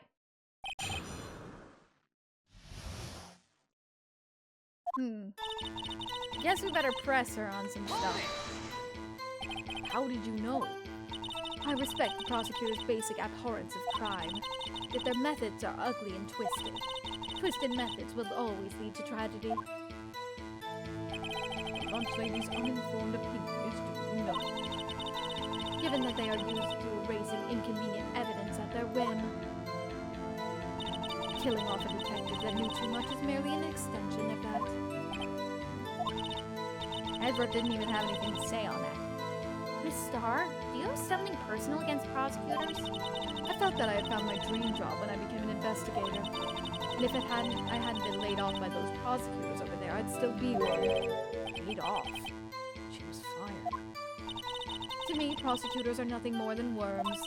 That said, I am a pro, as you know. My testimony is unbiased and flawless. Very well. You may continue, Miss Starr. Let's press some more. Phoenix is fitting for a name for the main character because no matter how bad things are, he rises up from the ashes.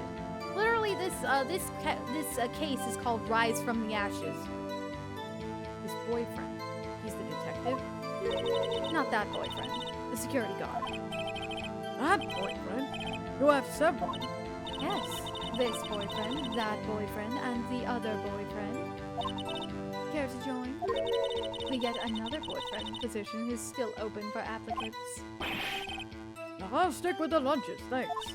Note to self, the judge had to think before replying. The security guard room is in the lot, in A block. It's up on the second level, so you can see everything from there. That would be the room with the security sign. Incidentally, did you bring your lunchboxes by car? Since I'm a visitor now, I parked in B block. So, she was in B block when she witnessed the crime.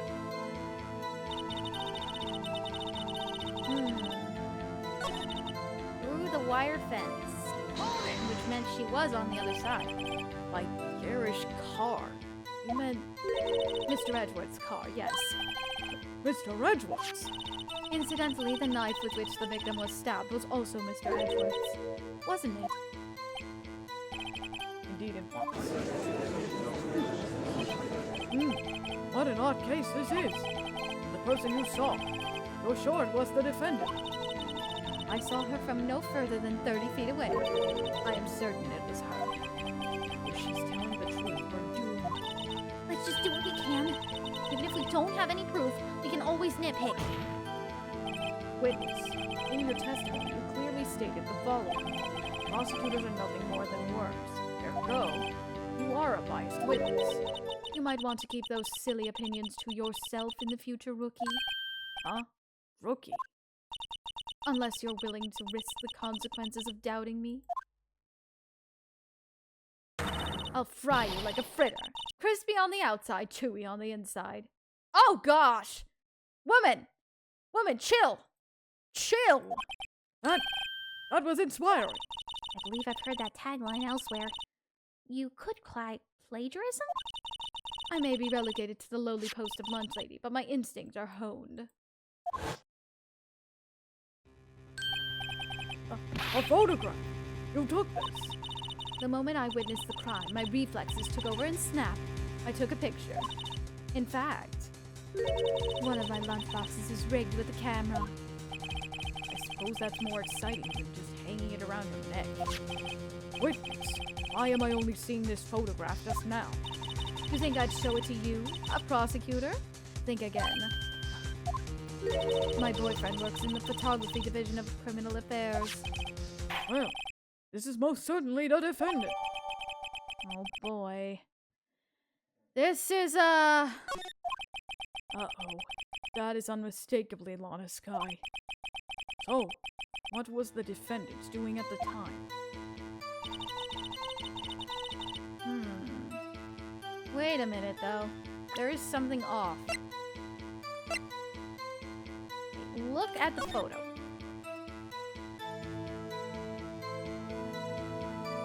Here, the right side.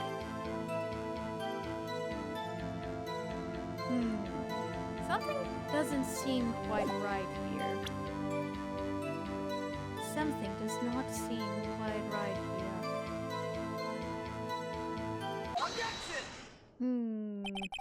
And you witnessed this. You saw Miss Sky stab the victim with the knife. As I've already said, yes. I swear it on my finest salmon swirl lunch. I'm sure that is a fine lunch. But isn't that odd? Look at this photograph. This is the photograph you took at the very moment of the crime, is it not? Then why is Miss Sky not holding a knife? Ahem. Mr. Edgeworth, your thoughts? Objection. That had to be the weakest objection ever, Edgeworth. Yet it was still stronger than your ever-feeble mind, Mr. Wright. What do you mean, Mr. Edgeworth? This photograph was not taken the moment before its stabbing. It was taken the moment after. Objection! And how can you tell that? Blood spatter. Huh? See the dark crimson stains on the chief prosecutor's coat? But it's a black and white photograph. Ah, yes, it's hard to tell, but this could be blood. Well, Mr. Wright, I see no problem here. No problem, except you. Mr. Wright, are you going to just sit there and take that kind of abuse? You got a better idea?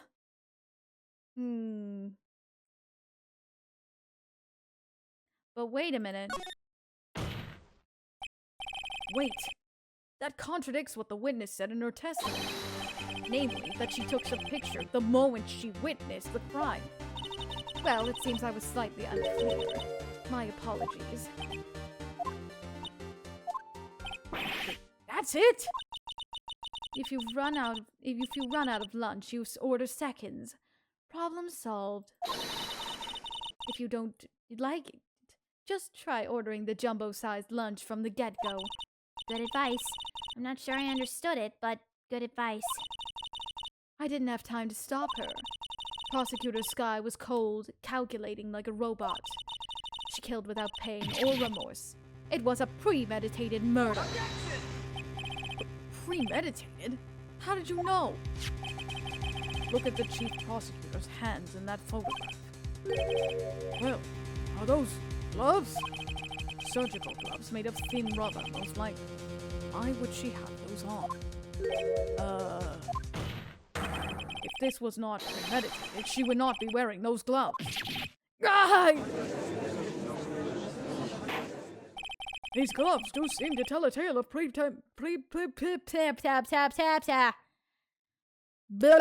words. These gloves do seem to tell a tale of premeditation. Premeditated murder. A serious offense. Witness, add this to your testimony. The rubber gloves prove it, though.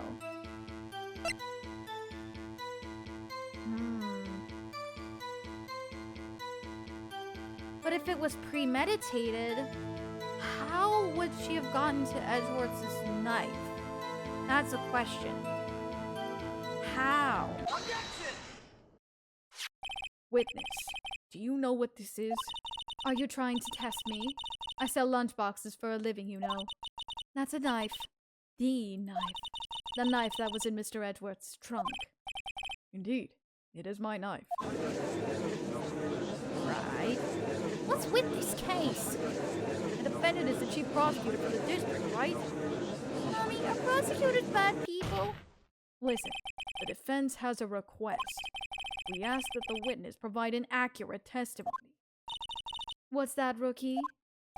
In your testimony, you stated that Lana Skye planned this murder, and that was why she was wearing those special gloves. Seems like a natural conclusion to me. The gloves do indicate planning. However, why would she not also prepare the most important thing? The murder weapon. Oh, got her there! Got her there! This knife just happened to be in the trunk of that car.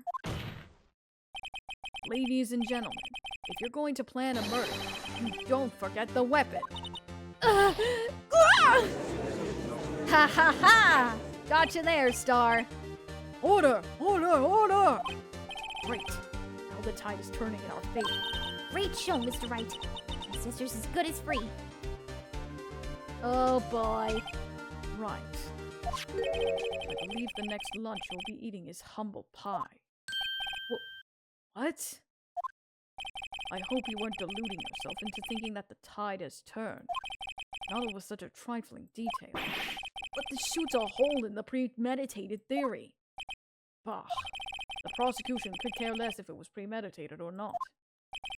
The only one who seems to care is that lunch lady there. The defendant, Lana Skye, murdered a detective with a knife. That is the only thing the prosecution needs to prove. Nothing else. Very good, Mr. Prosecutor. I suppose you think you're clever now. But you know as well as I do that she planned on killing him. It was planned. If it wasn't, why would she have been wearing... I believe I'd like to hear your testimony again. Witness, please tell us what you saw, not what you thought. How dare you?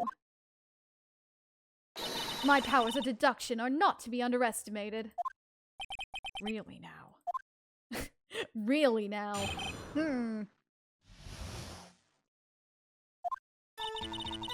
Lana Skye intended to murder Detective Goodman. That's why she called the victim all the way to the prosecutor's office. I'm sure the chief prosecutor had a grudge against the victim. Nothing else could drive that human machine to plunge the knife in and again and again. Wait a minute. Wait a minute. Wait a minute. The autopsy report said it was only stabbed once, though. The victim was summoned from the police department to the prosecutor's office. That does sound like a premeditation, doesn't it? So, if I ordered a pizza, does that mean I'm planning to kill the delivery boy? In any case, the defense may now cross-examine the witness. There is a... That's a weird... Yeah, weird. Edgeworth proved us wrong. Yet he didn't destroy us like usual. He's listening. He's listening. Taking everything in. Let's see. Nothing else could drive that human machine to plunge the knife in again and again. That's funny. The autopsy report said one knife wound. You're nowhere near as precise to stab in the same wound multiple times. You could plan it, but that doesn't mean you would. That doesn't mean that you would, Grima. You said she stabbed him again and again, but you couldn't have witnessed that. Are you testing me? Then I'll test you. With my moss surprise. I'm afraid the moss is growing under our feet. Objection! What do you mean? I shouldn't have to explain this, but take a look. The autopsy report states that the death was due to a loss of blood from one stab wound. And Edgeworth is proving our point, huh? Aha! You're right. Good show, Mr. Ed. What a hunk. He's my hero, really. What about my objection? No one noticed? Well, witness. You got the crime scene set, right? No thanks. I always believed that no one would ever mistake ketchup for blood. But now I realize that such mistakes are possible. So, you're saying that you mistook something for blood? When she lifted her knife, I thought I saw blood at her breast. Splattered blood from her victim. That's why I thought she must have stabbed him at least twice. Then tell us what you saw. What you saw that you thought was blood. Testify. Oh boy. Really? Really? Oh. Okay, hold on. I didn't mean to do that. Stop.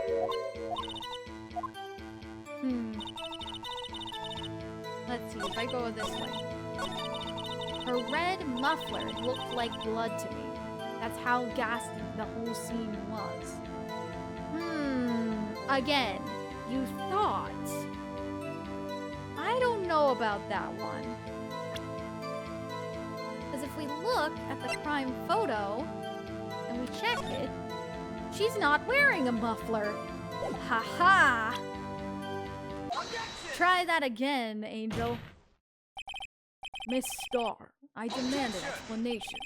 The witness is clearly not suited for detective work. What?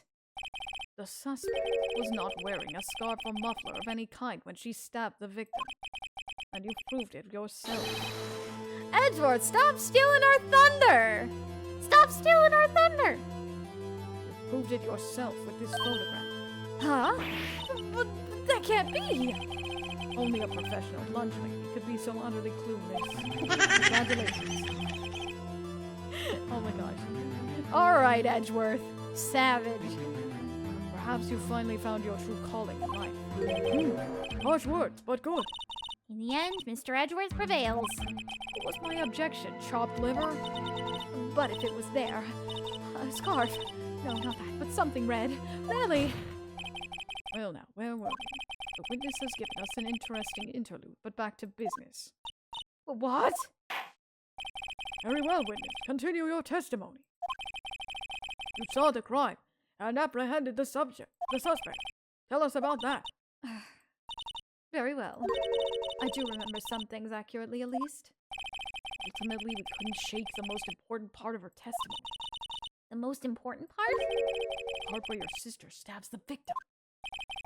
This next testimony just might be the moment of truth. Oh boy. This is, getting intense. After the murder, the suspect attempted to run behind a partition off to her side. I quickly caught her, explained her rights to her, and arrested her on the spot. Ah, yes. When I arrested her, she mentioned the muffler. That's when she had me confused. In my testimony earlier, the chief prosecutor made to escape, but against Angel Star, resistance is futile. Are you sure about that? If I did forget to say hi, I'll try again. Greetings, Arya. Hello, Presto Changeo. Welcome in. Edward, I'm glad you're helping, but can you keep the spotlight off yourself for just a moment?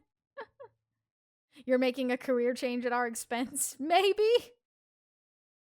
Oh, goodness. You're quite determined about this scarf, aren't you? I strike like a snake and bite like a cobra.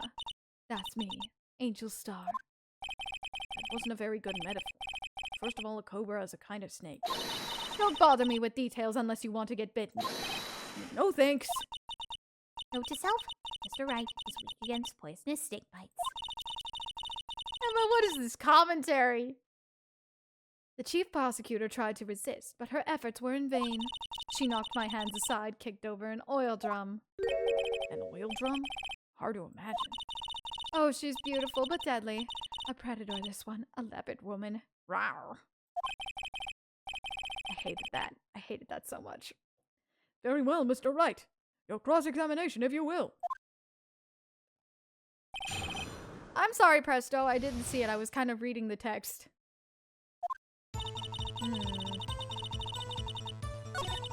Wait a minute. You're not in the police department anymore, though. You say quickly. Are you close to the suspect?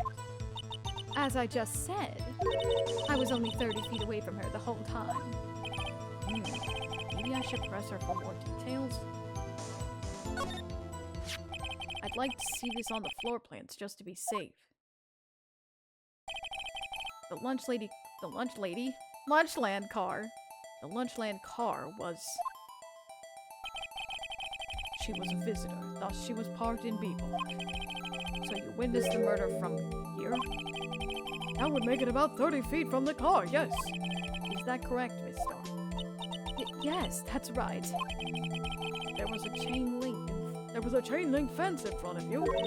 I went over it, of course. Amazing.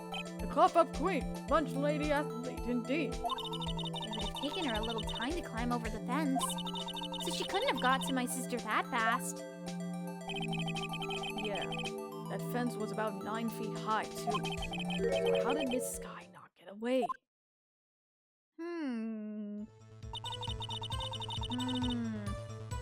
Ask about the muffler. She mentioned the muffler? What exactly did she say? If I remembered exactly, I would have told him in my testimony. Cheeky.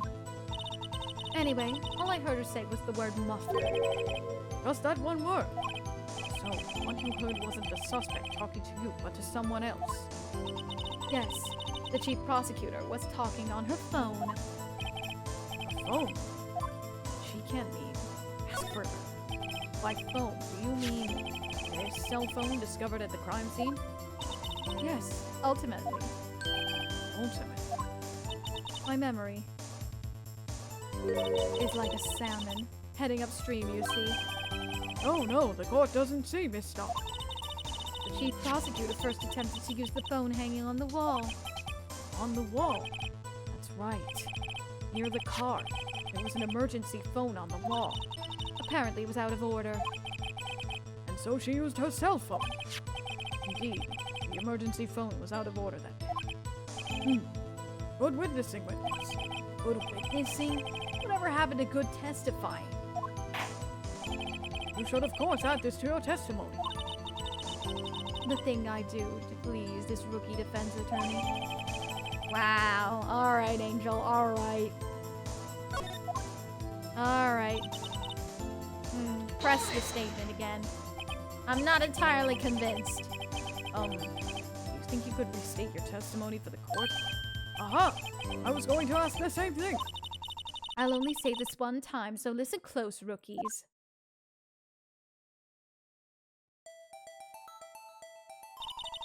The chief prosecutor stabbed the victim and ran behind the partition. Then she picked up the emergency phone on the wall, but it was out of order. So she pulled her own cell phone out of her pocket. And during that time, you climbed over the chain link fence. Then, when I boldly grabbed her arm, the chief prosecutor hung up her phone. And you saw her doing this. Huh? What is it, Mr. Wright?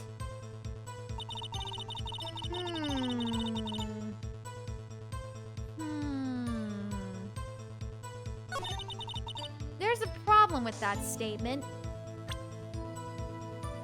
If we look at the floor plans, if she had gone over the wall, the telephone is here.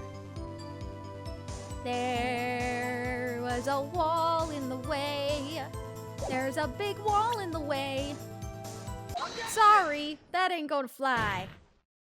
Miss Starr, I have to conclude that you have a personal grudge against Miss Lana Sky. Objection! The witness is a former detective. Her testimony is unmarred by personal bias. Well, who would have thought you would be my knight in shining armor, prosecutor? You, who together with the chief prosecutor kicked me out 2 years ago. Well, Miss Starr, this is a fatal contradiction with your testimony. How do you explain this? I don't know what you're talking about. Mess with me, and I'll make you cough it all up. Ahem. Let us look at the floor plans. Luxie! Welcome in, welcome, welcome! Hope you're doing well. You said you witnessed the crime from this point. Do we have a shout out for Lexi, by the way?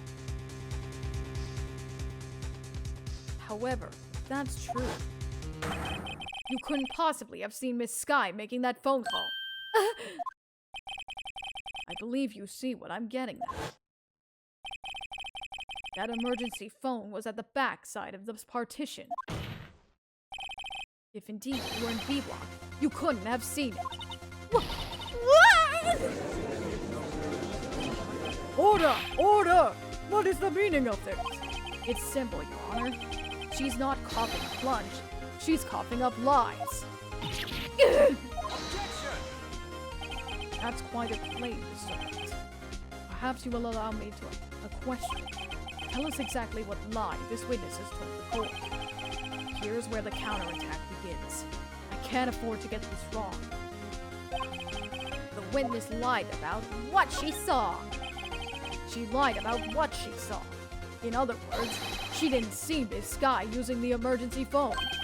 It does seem hard to imagine that she could have. Very logical. What's with the matter, Star? Cat got your lunchbox? Mr. Wright, I hate to bother you while you're celebrating your victory, but why would Miss Star lie like that? Huh? Why would she say that my sister had tried to use the phone but failed? It doesn't make any sense. Why lie about something so insignificant? Oh, dang, she's right. I mean, maybe she really did try to use the emergency phone. I see no room for doubt here.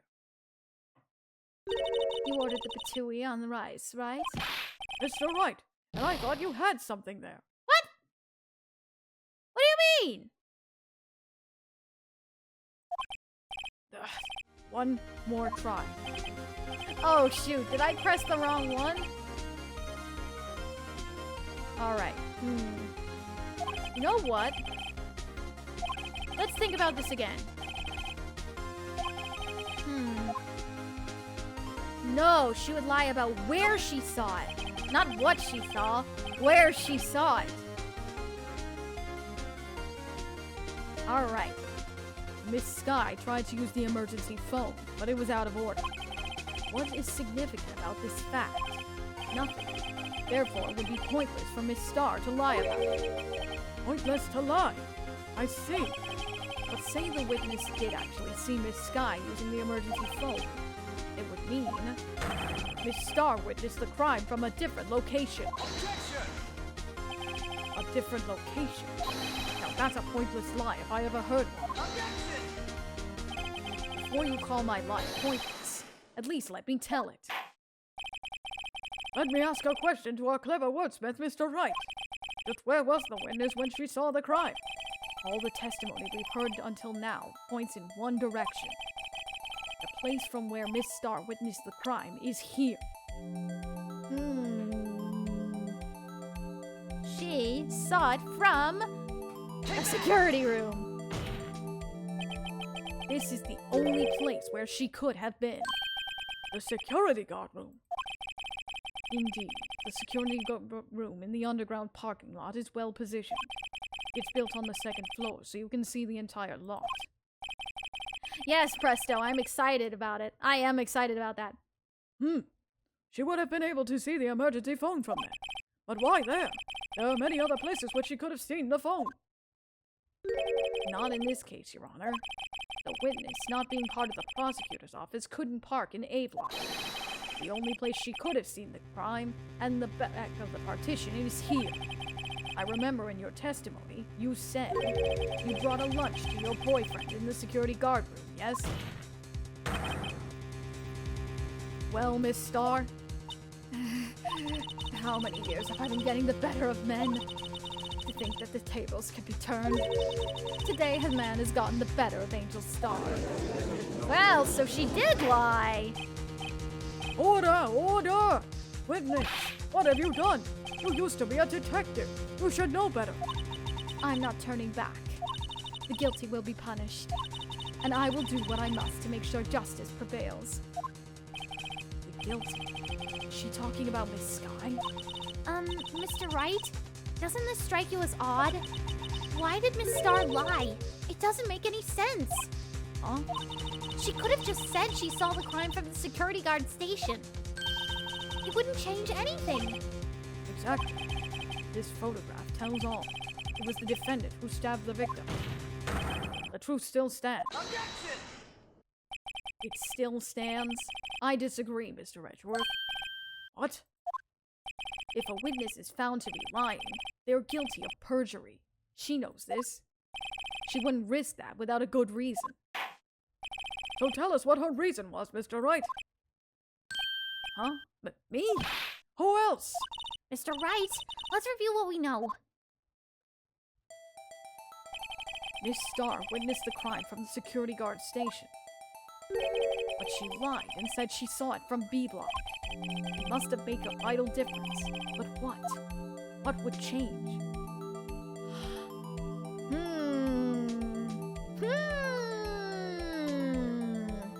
There is a distinct distance difference. It changes the distance between her and the scene of the crime. Objection! My condolences, Mr. Wright, but one look at the floor plans and it's quite clear. The distance between the scene of the crime and the guard station is 30 feet. I don't see how that would change what she could see. Objection! Not what she could see, but how she saw it was different. What she saw is not in question. What matters is the time it would take her to reach the scene of the crime. Miss Starr, you witnessed the crime from the security guard station. Now, how long did it take you to go from there, to the scene of the crime where you arrested Miss Sky? I'm thirsty. Thank you for the hydrate. Thank you. Well, witness? You. Yes? You ordered the squid wheels, right? The quality of my lunches has gone from low to inedible. I was bringing a PB&J lunch with my pressed boysenberries jam to my boyfriend. Boysenberry for the boyfriend. He wasn't in the station, so I waited. I witnessed the crime from the glass-walled station.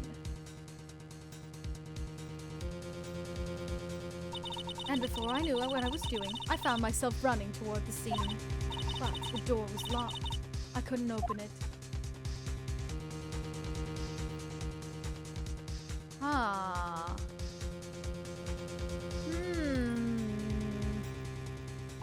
That's why I had to go through the visitors' parking in B block.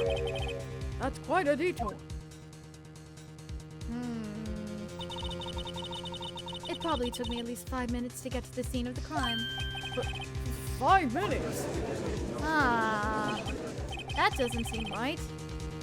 This changes things considerably. But it was that woman over there in the defendant's chair who stabbed him. I know it. I have photographic evidence. I swear it. I swear it on my finest plastic spork. You have a point. And the spork is a wonderful invention. Would you like another caviar lunch? Absolutely. Uh-oh. Mr. Wright, you have to do something! Do I have any evidence to stop this? I think that we do. Objection! 5 minutes between the witnessing of the murder and the arrest. Think about it. You could make pasta in that amount of time. If you like it al dente. I've got lunchboxes that tie pasta into knots, rookie. A 5-minute blank. Isn't that strange? Strange. If you were a criminal, what would you do with 5 minutes, Your Honor? Well, I guess I'd flee the scene. Hey! Don't get the wrong idea. I didn't kill anyone. But you have the instincts of a killer. You would run. But this time was different. Miss Sky dawdled at the scene of the crime. She even had her picture taken. Objection! No true criminal would act this way. It's inconceivable. Phoenix was like, hell nah, I'm not a rookie anymore. Yes. It seems we've come to the end of this testimony. The witness has a grudge against the defendant, and a blank in her testimony. Mr. Redwood, Is the next witness ready to go? Unfortunately, I appear to have overestimated this witness on account of her professional history. We did it! We screwed that can shut, Mr. Wright. That was too close. I'm afraid that the cough-up queen has been dethroned. And with that, court is adjourned. Oh! It's not over yet. Mr. Edgeworth, you ordered the squid wheels, right? That's the one she tried to foist off on me. I prefer not to take the defense's team's leftovers. Anything else to say? I might be able to save you.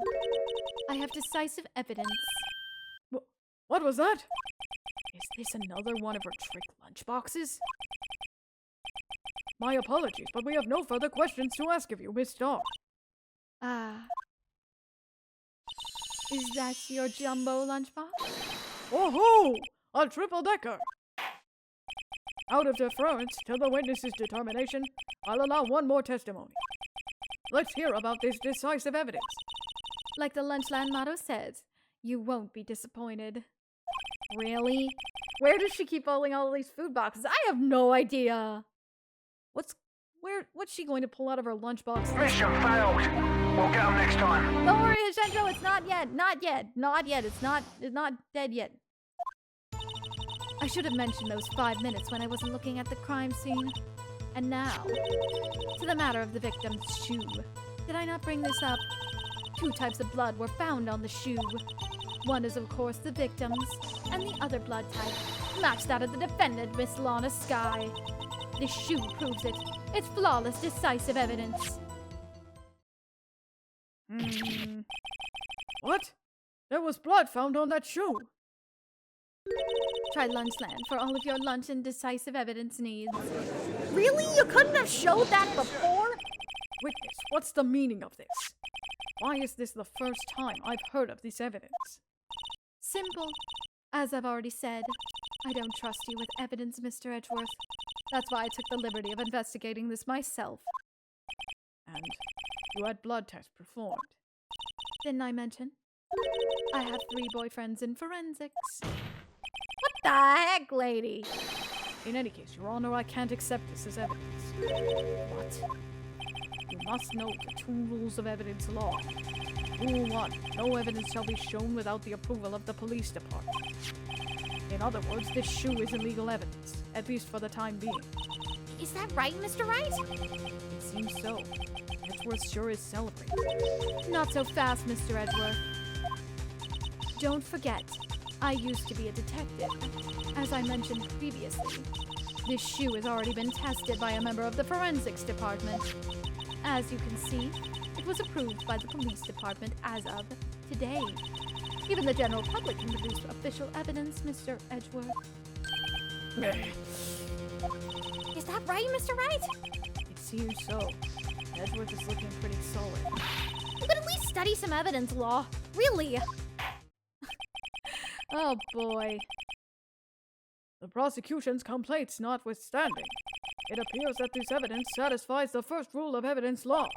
However, it seems you have yet another count against you, witness. Anything to ensure that the guilty are properly judged. Right. Victim's shoe. Well then, Mr. Wright, you may continue your cross-examination. All right. Last cross-examination. I should have mentioned those 5 minutes, yeah. Let's press everything here. Why did you lie about those 5 minutes? I guess you could say I just wanted people to look at the results. The results? How many times do I have to say this? I saw the chief prosecutor stab the victim before my very own eyes. Compared to that, a 5-minute blank means nothing. Why didn't you just tell the truth? Don't make me laugh. We're dealing with the most untrustworthy of the vile lot known as prosecutors. Falsified evidence, arranged testimonies, erasing and manipulating evidence. When you fight monsters, you need to use every trick in the book. This when the suspect is admitting she did it? But false testimony is the most despicable crime of all, Miss Dog. Let's just get this over with. Yeah, why did you not... Oh, back. Wrong button. Wrong button. And you found this shoe at the scene of the crime. I detained the chief prosecutor and notified the police department. I wanted to make myself useful while I was waiting for the police to arrive. So, like an ill-trained pooch who snuck off with a shoe. I was afraid someone would erase the chief prosecutor's crime. The shoe was my secret weapon if that should happen. See this fashionable basket that I have here? It carries more than lunchboxes, gentlemen. I'm happy for you and your lunchbox bag, really. In any case, you removed valuable evidence from the scene of the crime. Now tell us what you did next. Ugh, this woman is a piece of work, that's for sure. So, brought it to the forensics department. If you're going to submit something as evidence in court, you need it approved. To do that, evidence must be analyzed by a forensics expert. She got away with her little coup because she used to be a detective. The shoe does appear to have bloodstains on it. Well, the man was stabbed after all. And that blood belonged to the victim, Detective Goodman. As I said, there were 2 types of blood found on the shoe. The other was the defendant's, but why would her blood be on there? This woman is a piece of crap. Kind of. She's spitting crap, that's for sure. You can't say for sure that the blood belonged to the defendant with a blood test. You claim to know something about blood tests, Rookie? Huh? Well, speak up! Well, blood comes in 4 types, A, B, O, and AB. However, you can't tell from a blood test whether a murder was committed in cold blood. Really, Phoenix? That is just a figure of speech, Mr. Wright. Actually, we can differentiate between millions of types with all the blood tests out there, which means that we can more or less narrow down any sample of blood just down to one person. Or so I hear. That's pretty specific. If I had a little more time, I would have gotten DNA test results.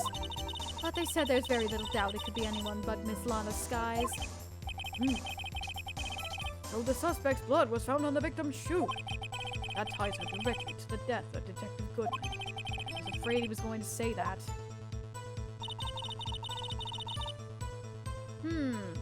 Flawless, decisive evidence, huh? Can't let this evidence go through without a fight. You ordered the peppered fish guts, right? Some like it hot, Mr. Wright. Some like your client. She's in enough hot water to make a whole vat of soup. Mr. Wright, do you or do you not have a problem with this shoe? Problem? This is critical. Is there a problem with the victim's shoe? Of course there's a problem. If I'm not imagining things, I'd say there's one critical problem with this evidence. A clear contradiction. That gleam in your eyes. You're still young, Rookie. I'd give you a peppered fish gut now. But you couldn't take the heat, could you? Let's hear what Mr. Wright has to say. What is contradictory about the victim's shoe? Show us the problem with this evidence. Okay, so there's blood on the side. Wait, what? What was that? But wait a minute! Why is there blood on the bottom of the shoe? Huh? I wonder if you noticed. There's blood on the bottom of this shoe. Don't mess with me, Rookie. Or it'll be your blood on the bottom of my shoe. Indeed, there is quite a bit of blood on the bottom of the shoe. It makes sense. The victim was stabbed with a knife. What could possibly be contradictory about blood on the bottom of his shoe? If we look at the crime scene photo, where was most of the blood splattered? Huh? Not on her shoe, on her coat. The problem lies in the footprint. The footprint? Note that the bottom of the victim's shoe is covered in blood. Then, isn't it strange? Why weren't any bloody footprints found by the scene of the crime? Aha! As you can see, there were no traces of any such footprints at the scene of the crime. That contradicts your claim about this shoe. This picture only shows part of the floor, so there could have been bloody footprints. Then where are they, Mr. Edgeworth? Because we checked the scene and found nothing of the sort. That's fair. Order! Order! Order! Well, witness? What? Great going, Mr. Wright. But is it true that the lack of a footprint is a contradiction? But then we have to ask why there wasn't a footprint. Oh. That's true. There has to be a reason why there wasn't a footprint. Think, Mr. Wright. Think! Hey, I don't know why it's not there. I'm just good at finding contradictions. What? I see. Now I get it. Get what? Our witness is more devious than I gave her credit for. We were hoodwinked to the very end. But she slipped. There was one vital hint to the truth in her testimony. What are you talking about? Think back to when she told us about apprehending the subject. The chief prosecutor tried to resist, but her efforts were in vain. She knocked my hands aside, kicked over an oil drum. Oh, she's beautiful but deadly. A predator, this one. A leopard woman. Rawr. Why do I have to say that line again? Ugh. I thought that was a strange thing for the normally cool-headed chief to do. No kidding. Now, witness, allow me to ask a very simple question. This oil, was it empty? Oh, that. I'm not sure I like your attitude, Mr. Edgeworth. Though apparently you're not the slowest conveyor belt in the lunchbox factory. Witness! Well, was the oil drum empty? The oil drum kicked over by the chief prosecutor was brimming with water. Water? What does that mean? Still don't get it, Mr. Wright. Do you want to know the reason she knocked it over? The real reason? Aha! You don't mean...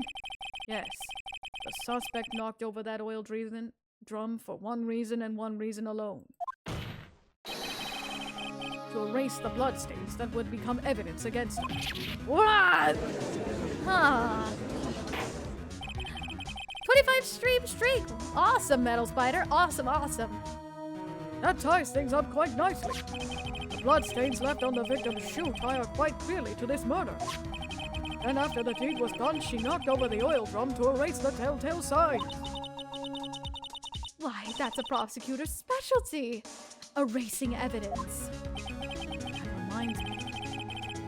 This guy's right hand was hurt. Didn't she say she cut herself when she stabbed him? So that's when my sister's blood got on the shoe? Well, I see no reason to prolong this trial. Mr. Wright, do something, please! What? What can I do? Your sister has confessed to the crime and she tried to conceal it. What? Enough. There is no need for further debate. The verdict, Your Honor. Very well. But Angel Star is on the prosecution's side. She could have been lying about the water. This court finds the defendant, Miss Lana Skye. Hold it! Little girl, what did you just say? Huh? Me?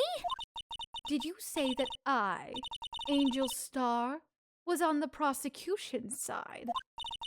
Well, yeah, you are. You're saying my sister hid evidence by erasing the bloody footprints. Well, I thought you'd had your fill, but here you are demanding a second helping. Another lunchbox. A lunchbox called evidence. Wait! Witness, don't tell me you have something else! The time for deliberations is past. Any further comments and you will be held in contempt of court. Your threats don't scare the cough-up queen. Look at this. photograph? I had it just in case anyone had the gall to suggest that the white shoe didn't belong to the victim. I can see no room for error with this evidence. Mr. Wright, wait! Look at the asphalt in the photo! Hey, it's clearly wet. Erasing the last trace of doubt from the court's mind. Immediately after the murder, the crime scene was washed with water. I'm sorry, Mr. Wright. I guess I couldn't help after all.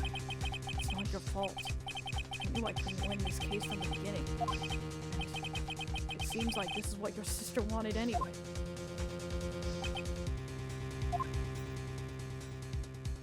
I'm sorry, Mia. Right. Wet or not, don't be so quick to throw in the towel. Huh? Get a grip. Get yourself up off the asphalt. Take another good look. Objection! Objection! I thought that was from the game for a sec.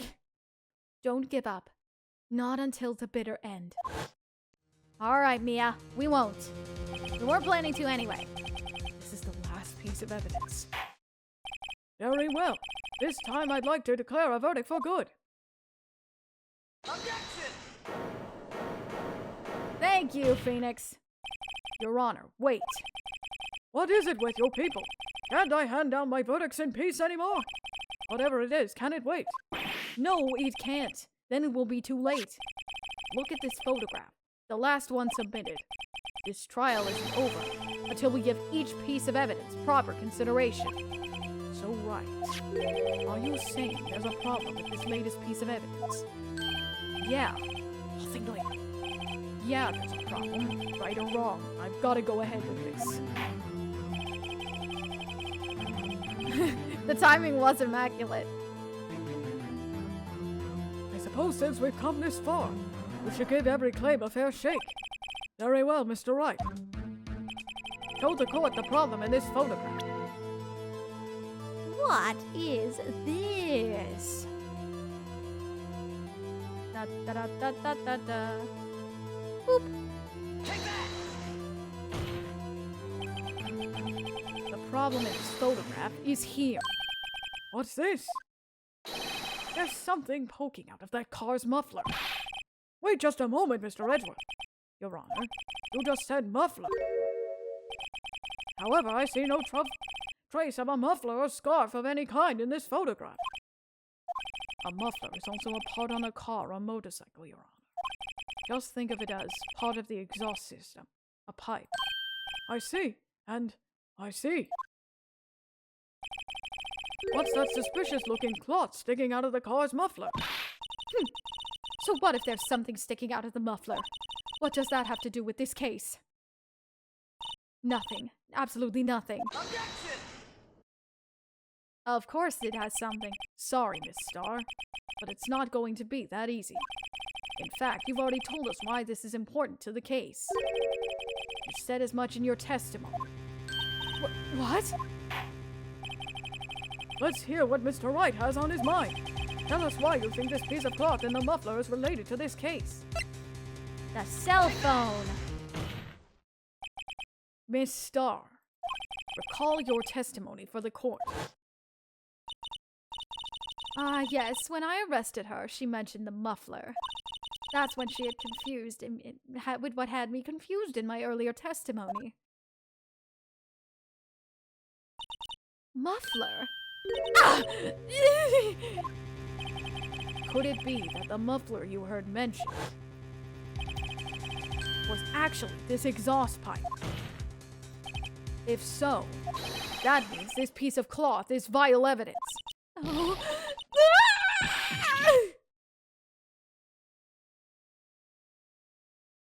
Ba ba da ba ba ba ba. Well, it seems we'll have to suspend the proceedings. Suspend? I find myself wondering about that Amazing. piece Mission of cloth. complete. If we leave any question unanswered here, we do as a disservice to the law. Have the car at the scene of the crime scene inspected at once. And bring me that cloth. The verdict will wait until after we've seen all of the evidence. Agreed? I suppose so. That was close. But we made it. At least for now. This court will adjourn for a 30-minute recess. It's lunchtime, after all. He's still hungry? To be continued.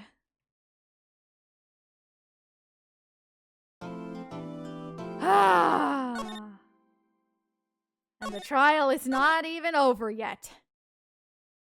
We still have a whole other half of this trial to do. Oh boy. I told you guys this case was going to be long. I told you guys. Wrong screen. Oopsies. And the second half is even bigger. Yep. I have a feeling that the second half is going to take up the entire stream. Oh my goodness. And we're like a third into this. We have a long way to go. And there's many truths yet to be revealed. Oh my gosh. This is an absolute pain in the butt, but it's an absolutely wonderful case. And I can't wait to finish it. My throat is very tired though. Ooh. Vanica, I will make an announcement on that at some point this week. Just give me time. You know, thinking about it, was Miles helping us... Wait, what? Was Miles helping us prove our point against Star? Getting back payback for her backhanded words? Kinda, I guess. That would make sense, but... I mean... Edgeworth isn't really one for payback? I mean, oh, scratch that. That's a lie. That is a lie. Scratch that. That's... Alright. Anyway, let's head over and find someone to raid today. Thanks so much for coming over, everybody. Don't leave just yet, though. We still have to find somebody to raid today. Let's see who we can raid today. Oh, boy. Let's see. Okay. Asahi 10 is playing Lethal Company by the looks of it. She says it's playing Resident Evil and Lethal Company, but it looks like she's playing Lethal Company right now. Alright, let's go give her a, a raid. It's been a while since we've raided, Asa. She was playing Ari earlier. I see. I see. That was my bad then. Alright then, let's go ahead and give our good friend Asa a raid. It has been a while since we've raided Asa, but I think this will be a good chance to say hi after a while. Alright, thank you so much for coming, everybody. And I will see you all Thursday for some more Professor Layton mystery solving. Alright, I will see you all on Thursday. Bye! Stay sharp, Shadeslayers!